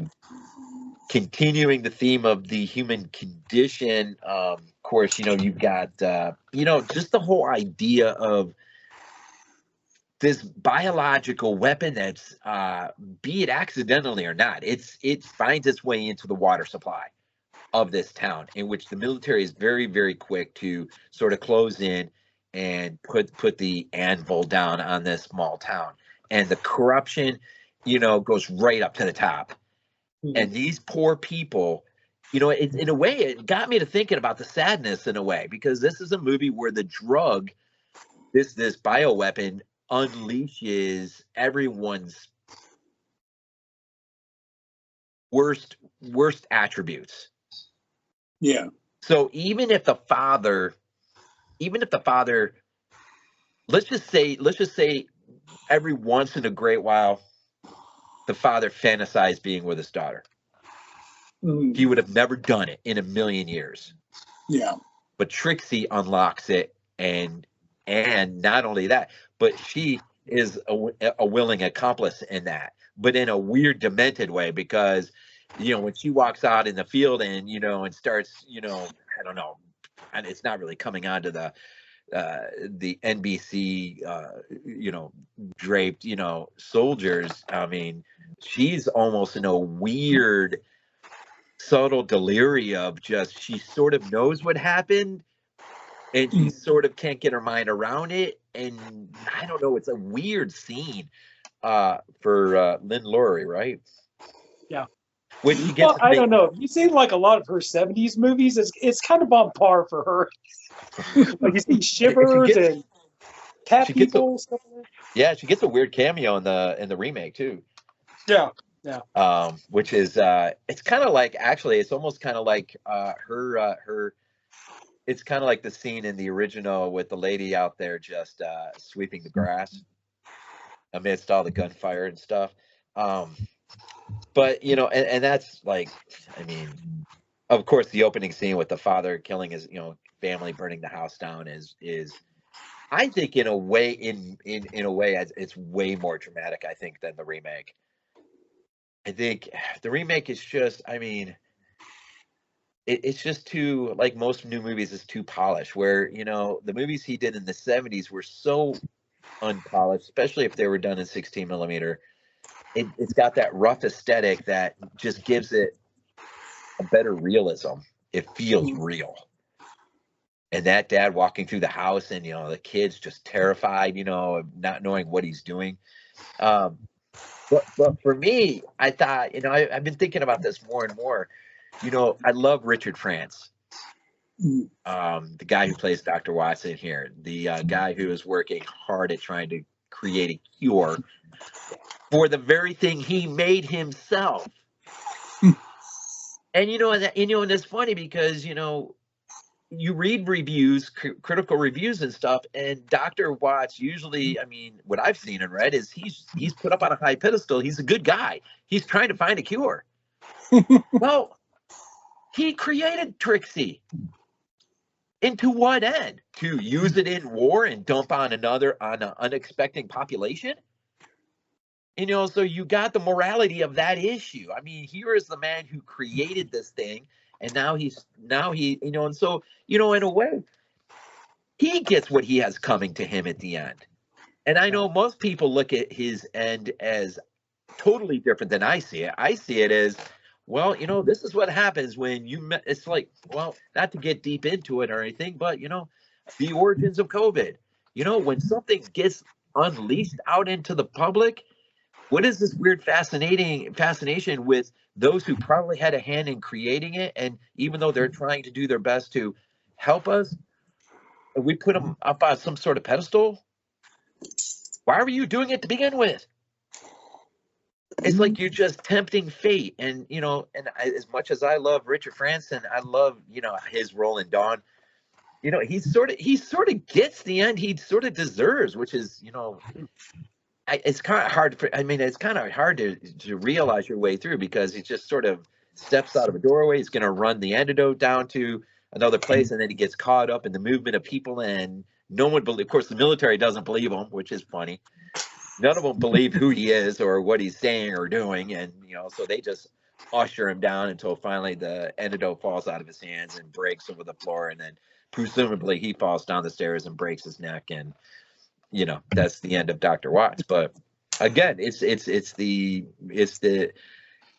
so many things working on so many levels that the remake just doesn't do. I mean, the remake's not bad. I mean, it's a fun movie. You kind of get a sense of what Romero was doing without really getting all the layers and the depth. And obviously you don't have anything as demented as, the father-daughter setup. I don't think you have anything like that in the remake. But it's like the sadness in a way. You just really see, I mean, could you imagine if somebody would have remade The Crazies, but with the sadness in mind? Yeah. I mean, and this is in effect, I mean, I wonder how much the Crazies, Romero's Crazies, had on that director, and, in terms of what he was trying to, but I think it's interesting. I think Romero would be honest in saying, there is something inherently really wrong with us, and it's even made worse when something like this is added into the equation. And now you see, man's worst nature just unfold in a really nasty way. And what is their solution in the end? Nuke the town out of orbit. Yeah. And really, this is our solution in the end. You just, it's in a way it's the original Piranha. These genetically bred piranha were to be, fed into the streams of North Vietnam to chew up the communists, and instead they're, unleashed on an unsuspecting crowd in this country. It's interesting. So, anyways, so I have a little bit of a different take on Dr. Watts then, and and I don't know, he might be more at fault than obviously the military wants this thing, so they're enlisting all the help they can to create things they can use in war and everything else. But the only real good, authority figure is the mayor of the town, who's trying to protect his. But even he's sort of complicit in working with the, to try to keep things secret, hoping things just get worked out. And when they don't get worked out, he even dies. That's just a lot. I'll stop there, but it's a lot. That's Romero. I mean, Romero at his peak was just giving us something that you could just keep going back to, and just really thinking and contemplating the things, and really interesting stuff. So my number 2, The Crazies from '73. Nice. My number 2 is The Dark Half. I have to say, honestly, it's one of the Stephen King stories that I never really expected to get an adaptation. Because I'm gonna say it's a cerebral story that doesn't really fit right, but it kind of is. It's like the idea of your pen name becoming a real person is creepy. It's a weird thought experiment, and as a result, that's not usually what you would jump on to do a Stephen King movie. You'd jump on, I don't know, like ghosts or monsters or demons or something like that. So it was an interesting choice, just for the fact of what type of movie it is. But you end up with one of I feel, at least, one of the most faithful Stephen King adaptations ever made. I mean, other than maybe the remake of The Shining, the television version, you know, it's very true to the book. I can appreciate that. And the fact that, you know, they had the balls to end it with a bunch of sparrows coming in and eating our villain, you know, that was some. I always assumed when this movie got made that it was going to have a different ending. You know, I felt for sure it was like, you know, they're not going to go with that ending. They're going to swap it out for something else, you know, but they didn't. And it's a testament to George that he didn't let them. Because, you know, probably there was a producer somewhere saying, well, you know, this ending's a bit weird, you know, let's make it like a more conventional ending. You know, someone said that. Oh, yeah. And you know, George was like, nah. We'll stay true. And, you know, I think that also says a lot about how George Romero was as a filmmaker. You know, to tell the story right, whether it's like a good ending or a bad ending sort of thing, tell the ending that it deserves to have. And The Dark Half had a preset ending, and damn it, that's the ending we were going to get. I dig it. The acting all around is really solid. The effects are very solid. And I was so happy when this was re-released on Blu-ray, because I was always thought, you know, that The Dark Half was going to end its days on DVD. You know, and I mean, let's be honest, how many of George's things did we just assume would end on DVD? Did anyone really ever expect a Season of the Witch Blu-ray? Yeah. Really? Did anybody really expect a Bruiser 4K? No, exactly. You know, it's like no one expected this, so I'm glad that, you know, the recognition is getting where it needs to be, because for too long it was just the Dead series. No, and I'm glad that his other stuff is getting some recognition, even if it's not enough. You know, even if it's a bit like, you know, too little, too late, it's still, I love that it's getting talked about now, at least somewhat. You know, and yeah, there's just something though about like the combination of George Romero and Stephen King. You know, it just works really well. So yeah, like, that's my number 2. Together. What's that? Yeah. It says, yeah, George Romero, Stephen King is like peanut butter and chocolate. They just go together. Now you throw Tom Savini in there, and it's adding fluff to the mixture.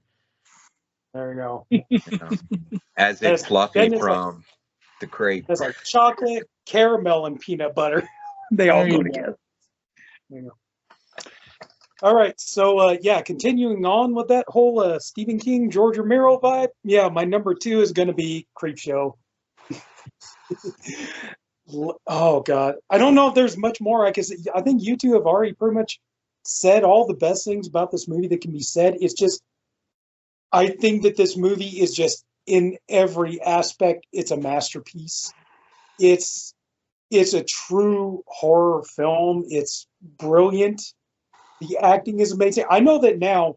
I remember Stephen King saying that, like, he looks back on his performance and he hates it.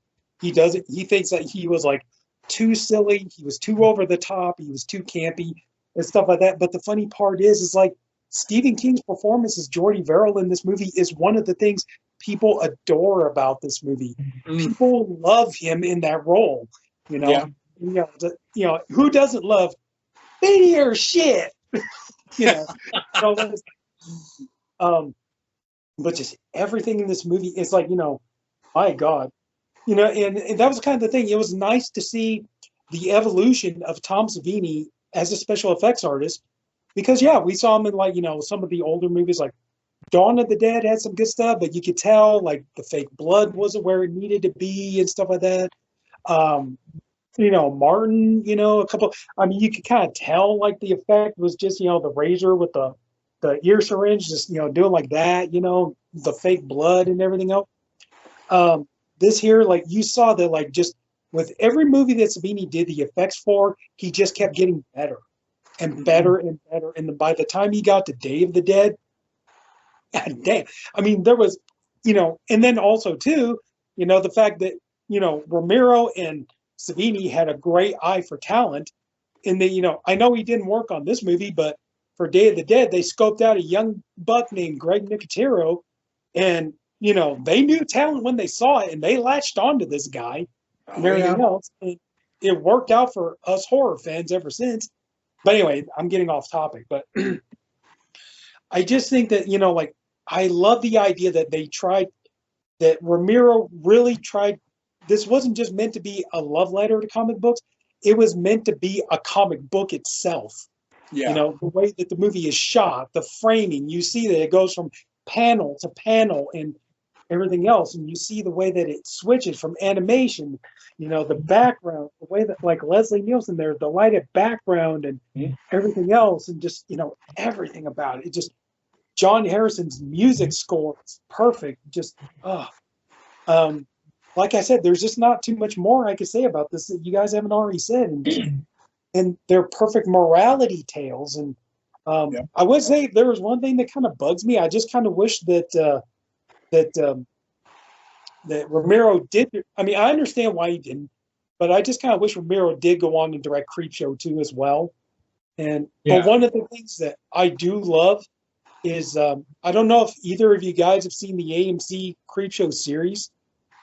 The one thing I love is if you love this movie, watch the TV series, because everybody on that show mainly is Greg Nicotero, and Greg Nicotero is he knew they were going to do something with Creepshow, and after the epitome of hell that was Creepshow 3, Greg Nicotero said, like, if anybody's going to do something with Creepshow, let it go into the hands of people that love George and respect him and respect Stephen and try to honor what they did. And if you watch the TV series Creepshow, it's very much in there. You can tell the love for George, the love for Stephen, the love for Creepshow, it's in there. And I just, it's just amazing that it's like it carries on.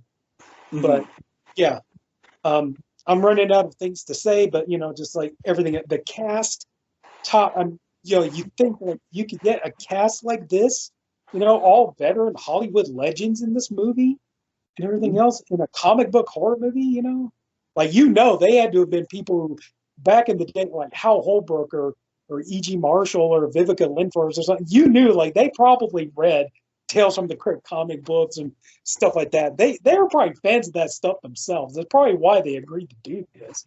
It's like, oh yeah, I remember reading, like The Vault of Horror or The Haunt of Fear or something like that. So, but just, I think I'm going to go ahead and end it here because, like I said, but yeah, Creepshow is an absolute masterpiece. It's brilliant. There's not much more I can say about it. So that's my number 2. Well, the only thing I was thinking of is Fritz Weaver's character as Dexter Stanley, and how he just becomes mentally unglued after, and he just, I mean, I don't even know how he pulled that off, but I mean, when he just gets into hysterics about how the kid wanted to see the size of the bite marks on the sneaker. One thing I forgot to mention, there was a friend of mine. He kind of always had a thing for Adrian Barbeau, and he would have been like, you know what? He's like, if I was Hal Holbrook's character, he's like, if it was me, he's like, I wouldn't be plotting to kill her. He's like, I would wait for the opportunity to present itself, and I would fuck her. I would fuck her hard. He's like, I would just go at her. He's all like, yo, like, dude, he's like, like, think about it. They're at that garden party, And she's talking about like, I told this guy he needs to go out and get laid. If you got your ashes hauled, you'd be, all this other kind of stuff. Like she's talking about that. He's like, I kind of wonder if maybe that's kind of what her character was getting at. She's dropping the fact she needs to get laid, and she needs to get laid well. And he's all like, hey, come on, it's Adrienne Barbeau. You're seriously going to tell me you wouldn't want some of that sweet piece of heaven? Come on. So he's all like, yeah, that would have just been my thing. Instead of just thinking about ways to kill her, I'd be trying to think of ways she would let me just nail the hell out of her. How awesome though was it when Hale Holbrook, when he pushes her against the crate and just is slamming her and then realizing nothing's happening, and then suddenly for just a brief moment, for the last time, we see his insecurity. And he's like literally dumbfounded, like, why has nothing, like, is this just a delusion that he's manufactured or something? And then just as you're lulled into that, blah, the thing comes out. Yeah. And her scream is one for the ages. I mean, she looks like she's truly frightened, which makes you wonder if they kept that beast away from her as well and didn't let her see it until that, pop out of the crate moment. Here, that Rose, maybe they were like, oh, we got to adjust this, we got to do that, and all this kind of, and she just got to the point, she got so comfortable, then all of a sudden they're kind of like, okay, now, and this, whoa, so they could get the genuine reaction out of it. Yeah, it's a great moment. And all for a quarter. Yeah, and kind of like you remember you talked about like what Ted White did to Corey Feldman on Friday 4. It's like Corey Feldman was expecting me to bust through the window at a certain point, and I held off, and I held off, and I held off. Then when he wasn't expecting it, his guard was down. That's when I jumped through the window, grab it, and it's like him saying, "No, let go of me, let me go." It's like that was genuine, that was real, because he didn't jump through the window when he was supposed. It kind of makes you wonder if maybe they did something like that to her to get more of a genuine reaction out of her. Yeah. I don't know. Okay, numero uno. All right. Well, for James, let me pull this back up. The one day, day. I mean, you guys are going to talk about it, no doubt. We have. I can just watch it over and over. The characters, the setting, the effects, peak Romero. So for James Cowk's number one, Day of the Dead. My number one, though, is the one that precedes that. I think it's his seminal moment. I think it's the moment where everything for a brief few seconds just comes together in absolute perfection, and that is, of course, his 1978 Dawn of the Dead. And I love how Romero, well, there's so many things going on here, but I love how I heard him talk about it in an interview earlier, maybe it was with Guillermo, when he talks about how, when he first visited the mall, and of course this is something new, and he starts seeing everything being brought into these trucks, just bringing material stuff into the mall, and he's like, what is this? I mean, like, people are going to have everything and yet have nothing. They're going to be dead. And yet when you don't have anything, that's when you're alive. And that's to think that a catalyst for a movie like this, and then to be so gifted to have somebody like Dario Argento come in at the right moment, send him a letter and just say, hey, where's that sequel tonight? And boom, have everything just come together. And that is, and it was at Voorhees when he says, when there is no more room in hell, the dead shall rock the earth. What a memorable, absolutely memorable line. Roger Ebert, by the way, said one of the best horror movies ever made. And I actually did read a lot of his review, and he is very, very, very generous. I think for me, it's number one because with the social condition theme, this is a complete and absolute societal collapse. And what do we see in the midst of this? You have your band of survivors, but by the point where they should have left this mall a long time ago, the bikers come in and really you have, you know, the worst of humanity just gutting it out for, this fight. And seemingly the only real passive creatures left in this world are the zombies themselves, Mhm. who are only going about their, what they do, and that's it. And that would have been a curious twist if it's somewhere, and maybe I don't know, maybe he did, and I just don't know about it. But it just seems like it would have been, it would have been a really morbid if at the end of the day Romero said, at the end of the day, all we're left is these zombies, and they themselves started to cannibalize each other, and that would have been the absolute, just pit of hell for this world when even the zombies turn on themselves. Mhm. It could have been an interesting twist.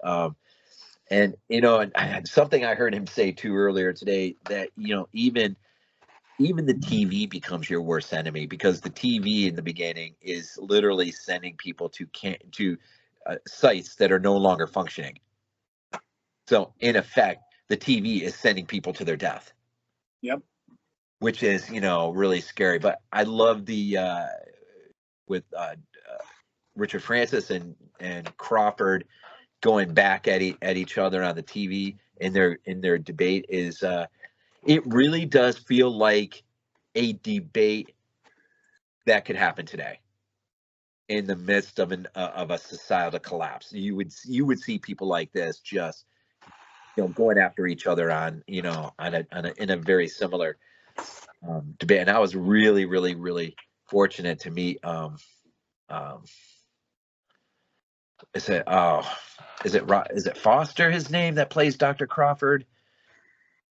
I think the guy who is opposite Richard Francis. But anyways, I got to meet him at the Living Dead convention in Pittsburgh and got his autograph on a poster. And I could have met a couple different ones, but I wanted to pick somebody that I could actually spend a few minutes and actually talk to, because there wasn't a line of 50, 60 people waiting. I think there was like two people, maybe one or two people in front of me, no one behind me. And so when it got up to my turn, there was still no one behind me, and I actually could just take time. And he was really, really, really cool, because he'd taken a few pictures and everything, and signed my stuff. We talked for just a minute, and then I started to walk away, and he said, "Wait a minute, come back here." And then he's like, "Let's take a few more." And then he started doing that kind of stuff, and whatever. And it was like, this is why I picked. I didn't tell him that. I'm like, this is why I picked you. I mean, I would not have gotten this with anyone else, probably. No. Because you would have had 80 people in line, all just quick. And as much as, it would have been great to meet Savani or Nicotero, it would have just been boom, in and out. Yeah. And I, and you could tell, and I told, the guy at first was like, why, he sort of had this, why me of all people? And I told him, yeah, I mean, I love the lines you guys give back and forth one another. It's one of my favorite parts of the movie. And in fact, I told him I quoted for him what he needed to write on or sign on my poster. And, they have this book. They have this book with all the quotes so they could get it right. And I'm like, I'm telling you, that's the quote. That is the quote exactly. And he found, he's like, yeah, you're right. You always right. And I think I earned a little respect from them with that. That was kind of funny. But Dawn, I think, is the quintessential. It is everything we're talked about all night. Mm-hmm. Anything and everything. And I won't go. We all know what's in there. It's just so much of what we talked about. It's all laid out there. And it has got to be maybe one of the, for a kid as young as we would have seen it, one of the greatest adventure movies you could have ever watched. Because it is an adventure movie. It is, yeah. I mean, these survivors are just banded together, and they're in a helicopter, and then, man, they just fly over the thing. Like, what is that thing? Oh, it's one of those new indoor shopping malls. And this is 78, so this is new. This is a new thing. But, for us as kids watching this mall has become our home away from home. Yep. It's our babysitter. This is, at least for me, this is where, my parents would drop me off sometimes if they had to go do some things. They would just drop me off at the mall. I spend the afternoon at the mall. Maybe I'd go see a movie, eat the food court, go to the arcade, whatever. It was, and so, seeing Dawn and then being in the mall as much as I was, it was interesting. And I think he timed that one perfect. Yep. Because I don't know if you really could have understood, what the mall was going to be, but I think he did. I think he sensed it, that this is going to play a major role at least the next 10 or so years. And it did. And kind of weird now we're at a place where, well, actually, the closest mall to me, I think, is a double-decker, which has all but been dead for the last 10 plus years. I've heard rumors it's starting to come back to life. More businesses are coming in. And so I don't know. That's, kind of into that. So I need to one day get down there and check it out and see what kind of activity is down there. So hate to be cliche, but my number one, Dawn of the Dead. My number one is Dawn of the Dead as well. I mean, it is what it is. Like, there's a reason. It is like when you think of a zombie movie, you think of Dawn of the Dead. And I mean, there's a reason for that. One thing I really liked about it, though, was a lot of other zombie movies have done zombies differently, obviously. What I liked about Dawn of the Dead was the fact that the zombies did what they were going to do regardless. So, like, a perfect example is the zombie with the head at the beginning. Like, it was coming up on that thing. It was just going to come up there. It never even considered there's a whirligig up there or whatever, It's going to walk right up there, dead, The ones that go to the mall, they're like, we're going to the mall. That's what they do. It's a great example. How can I put it? It's a great example of the villains not being villains. The zombies are not the villains of that movie. They're just doing their thing. Yeah, sure, they happen to eat people. Yeah, that is what it is. But, if people weren't there, they'd be doing the same thing. And I like that idea. I like the idea that, they're like, these zombies aren't there to hunt these people in the mall. These zombies are there just because that's what they do. Well, it's us. And like, yeah, if they hadn't come to the mall, those zombies would have still come to the mall. Yeah. And probably at the end of the day, they might have gone somewhere else. Because that's almost like what they were hardwired to do. I like that. I honestly, I tell you what, I like the blue-gray zombies. Because, it feels like a bunch of people who have just died. Where in day, it's very much, these are corpses. They are long dead. They're starting to rot away. But in Dawn, it feels literally just like if you could imagine an entire town, for example, just everyone dropping dead and then just getting back up. That's what they'd be like. That's what they'd look like, I like also the fact that, when an injury happens, it makes you wince. Like when our boy is climbing into the truck and the zombie gets his leg and digs the fingers in, you wince at that, something fierce. It's a visceral reaction and it just works. It works so well. And also I think probably there's one line in Dawn of the Dead that sums it all up. And it's that part where the bikers are coming in, and you got Flyboy there with the gun, and he's saying, like, you can't take it, it's ours. That you know, that is what that movie is about. But it's like I said, that's why I placed mine like way back, because I knew you two were gonna place this one a lot higher. So. Oh yeah. So well, you know, the one thing too I picked up today that I meant to say, I'll make it quick. It you know, of the films we talked about, there are two priests that are showcased. The one from Martin, who is not a good example of the priesthood, and the second is the one we always forget about in the tenement building. Yeah. Without a leg. Oh yeah. And hearing because him, he gave it to them to eat. Yeah. Well, you know, and that's the thing. It's like Romero shared the event in his life that sort of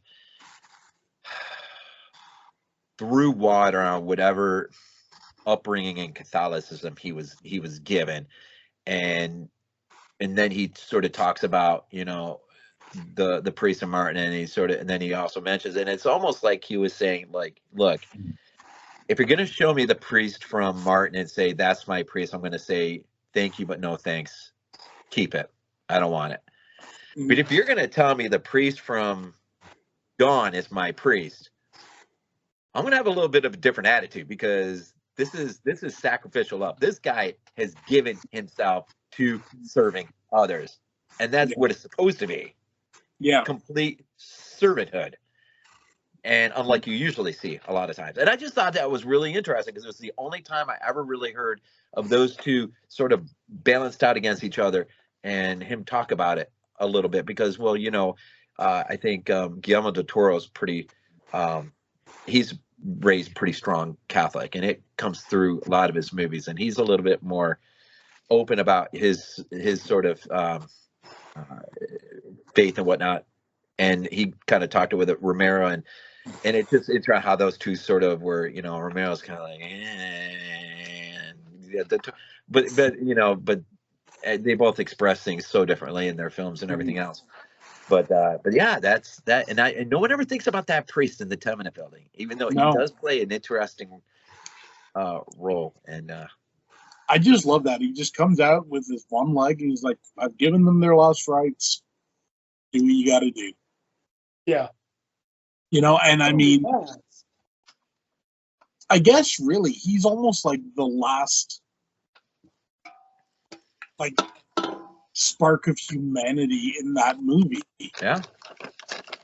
Because everyone else, like even characters you like Flyboy and everything, they become something else. You know, I just wish we had gotten the other alternate ending to that movie. Oh, talk about it. Oh yeah. The girl was supposed to just kind of go up, stick her head in the blades, and kill herself because she thinks everyone's Peter does actually shoot himself. Yeah.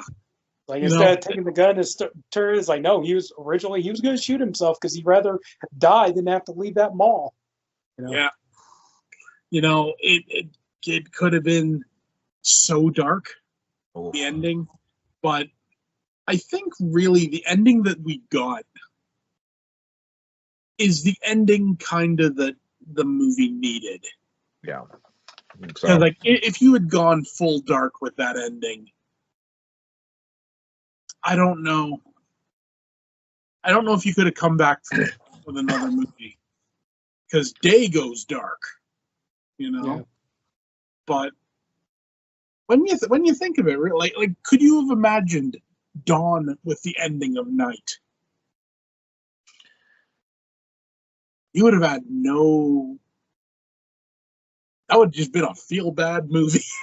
And that would have been a long trip to reach that end. It would. It really would. You know what? What's good about the ending is it's. How can I put it? It's not necessarily a happy ending, but it's a hopeful ending. Yeah. You know, there's the possibility that everything might be okay. There's still a chance. Yeah. One thing I exactly. think would be the one thing I think would be awesome though, like think about like back in the when the movie first came out in theaters, imagine like the surprise people must have felt because like they're like, okay, this is a sequel to Night of the Living Dead, so okay, yeah, that's the way it's advertised.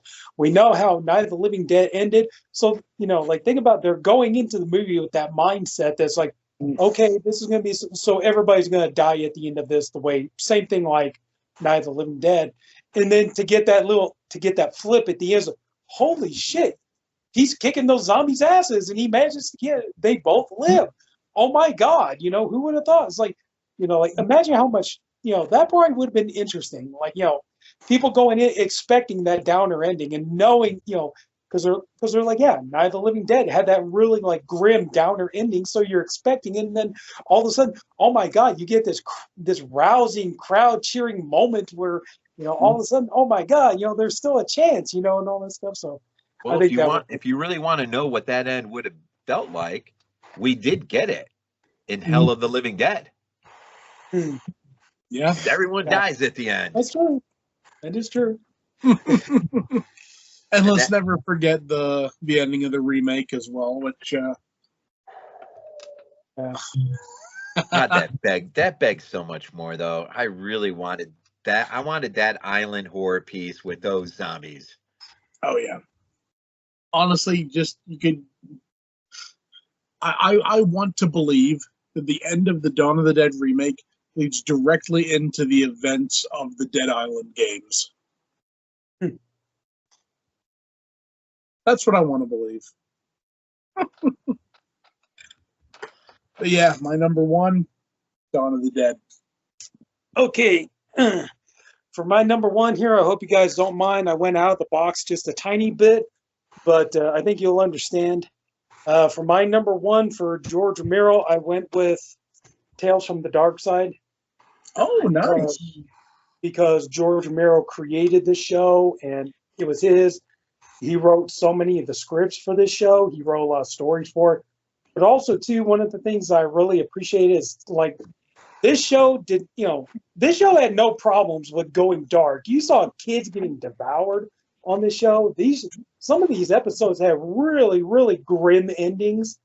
But one of the things I thought was really awesome about this show was the fact that, so many of the people that George Romero worked with, John Harrison, who did his music, Michael Gornick, who was his DP for a number of years, Tom Savini, obviously, like they all wanted to direct at some point.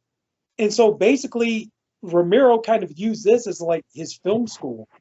And he was able to, give them a chance to direct episodes and kind of like get them prepared so that they could handle directing movies, feature films. And not just them, he also ended up taking on actors and actresses. Jodie Foster, her first directorial debut was an episode of Tales from the Dark Side.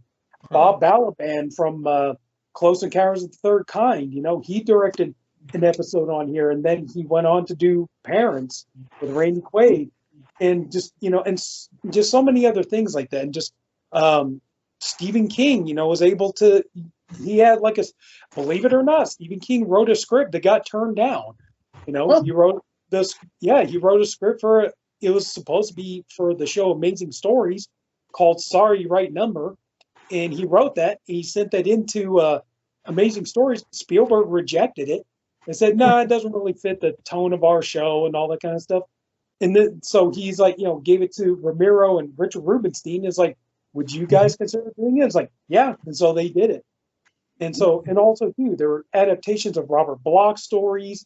Michael McDowell, who wrote stuff like Beetlejuice and everything else, like he wrote episodes on here, and just all the and even though the stories were pretty low budget, you could tell it's the way it was filmed. It was pretty low budget and stuff. But also too, look at the amount of talent that they were actually able to get on some of these episodes.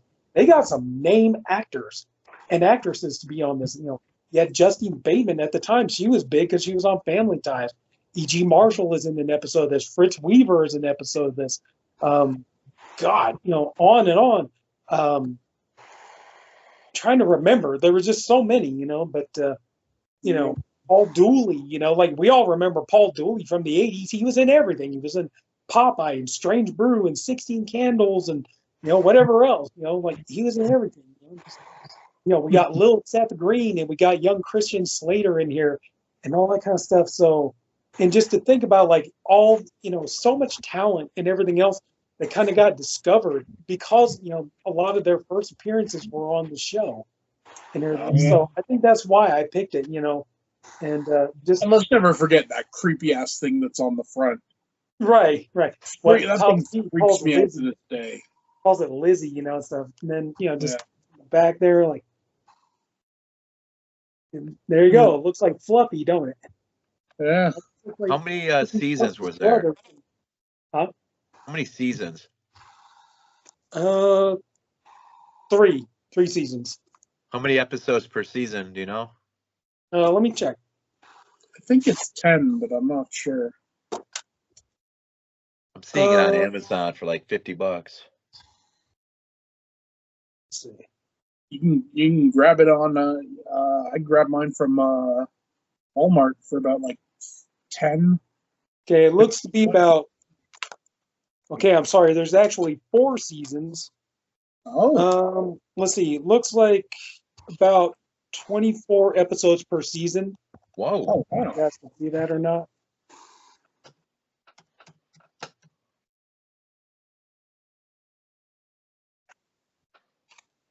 But then, of course, later on, there would be Tales from the Dark Side, the movie. Yep. So, but yeah, just I The thought Tales from the Dark Side movie always made me laugh because, it does. just due to the fact, the whole story with like the gargoyle in there, and the fact that it's actually just the Snow Woman from Qui-Gon. The same story, exactly the same, except it's a gargoyle and not like a beautiful woman with ice powers. Then they adapted another one of Stephen King's short stories, Word Processor of the Gods.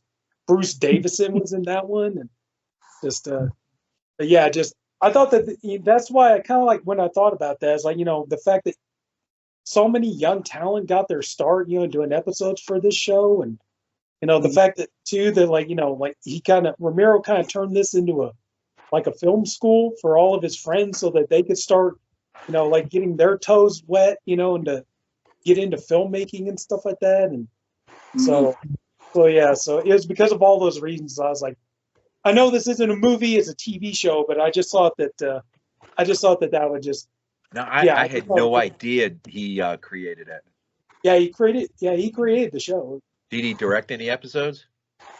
I don't believe so. No, I think he he backed off of the directing mostly so that he could give it to his friends. So that he's like go to Michael Gornick. You want to direct something? Here you go. John Harrison. You want to direct something? Here you go. Tom, I know you want to direct. Here you go. Direct some episodes for me. Nice. He wrote a number. He did write a number of episodes though. He wrote a number of scripts for it. He just never directed any of it. So, but yeah. I tell you what, if you want to see some nightmare fuel, just go on to Google and type in Tom Spina Designs and Lizzie. It shows how he's fixed up the old prop and what it used to look like before. Mm-hmm. Things nightmare fuel. Oh yeah. But anyway, so yeah, because of all those reasons, that's why I figured for my number 1, I'm going to go with Tales from the Dark Side. So. Nice. Well, I have to say that is almost a perfect bookend since we started off with O.J. Simpson and ended up with the Tales from the Dark Side. Yeah.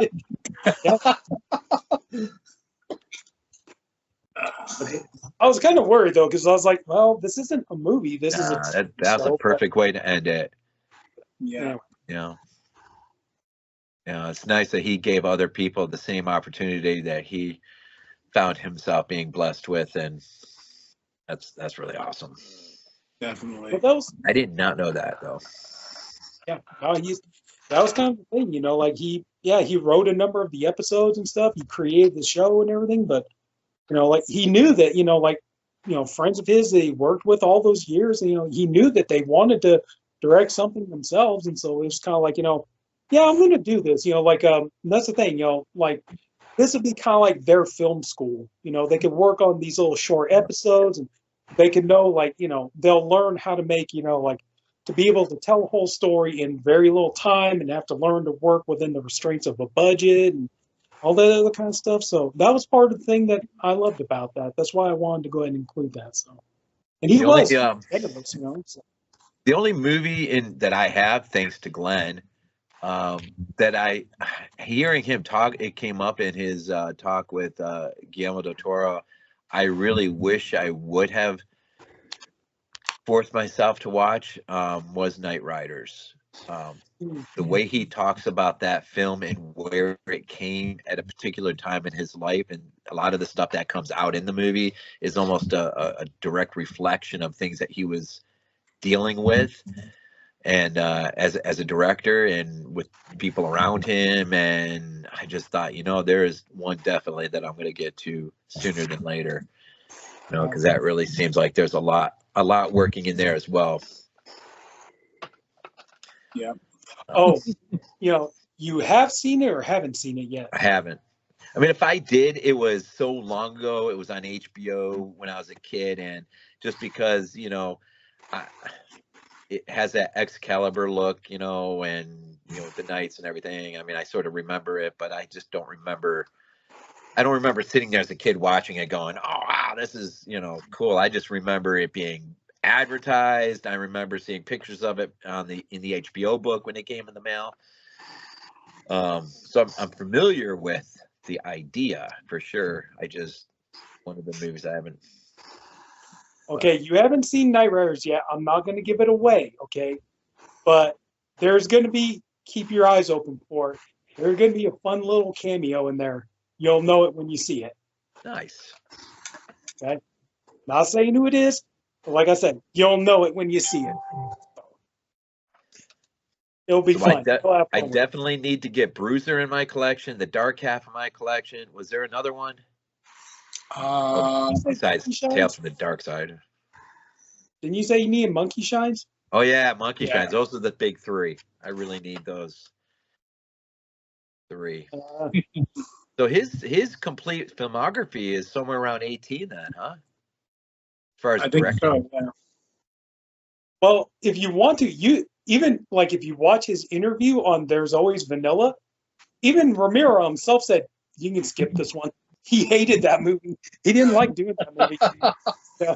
He did. Richard France has the lead in there. These because it was also released as The Affair, right? Yeah. Yeah. Richard France is the lead in there. Oh, okay. And did you know it's Richard France who's gnawing on the bone in Night of the Living Dead? I didn't know that. He said I saw an interview on my second site release. There's a one on here called Dummies. And Richard France is talking about how when he moved to Pittsburgh, his introduction to film was someone banging on his door, and when he answered it, hey, you want to be in a movie? You want to be in a movie? And he had no idea what they were talking about. So I have nothing else to do. So he went, and next he said he's being given direction about here's a bone. You got to gnaw on this bone. Just make it look like you're eating the bone. He's like, I have no idea what's going on, so I just went along with it and did it and everything. And that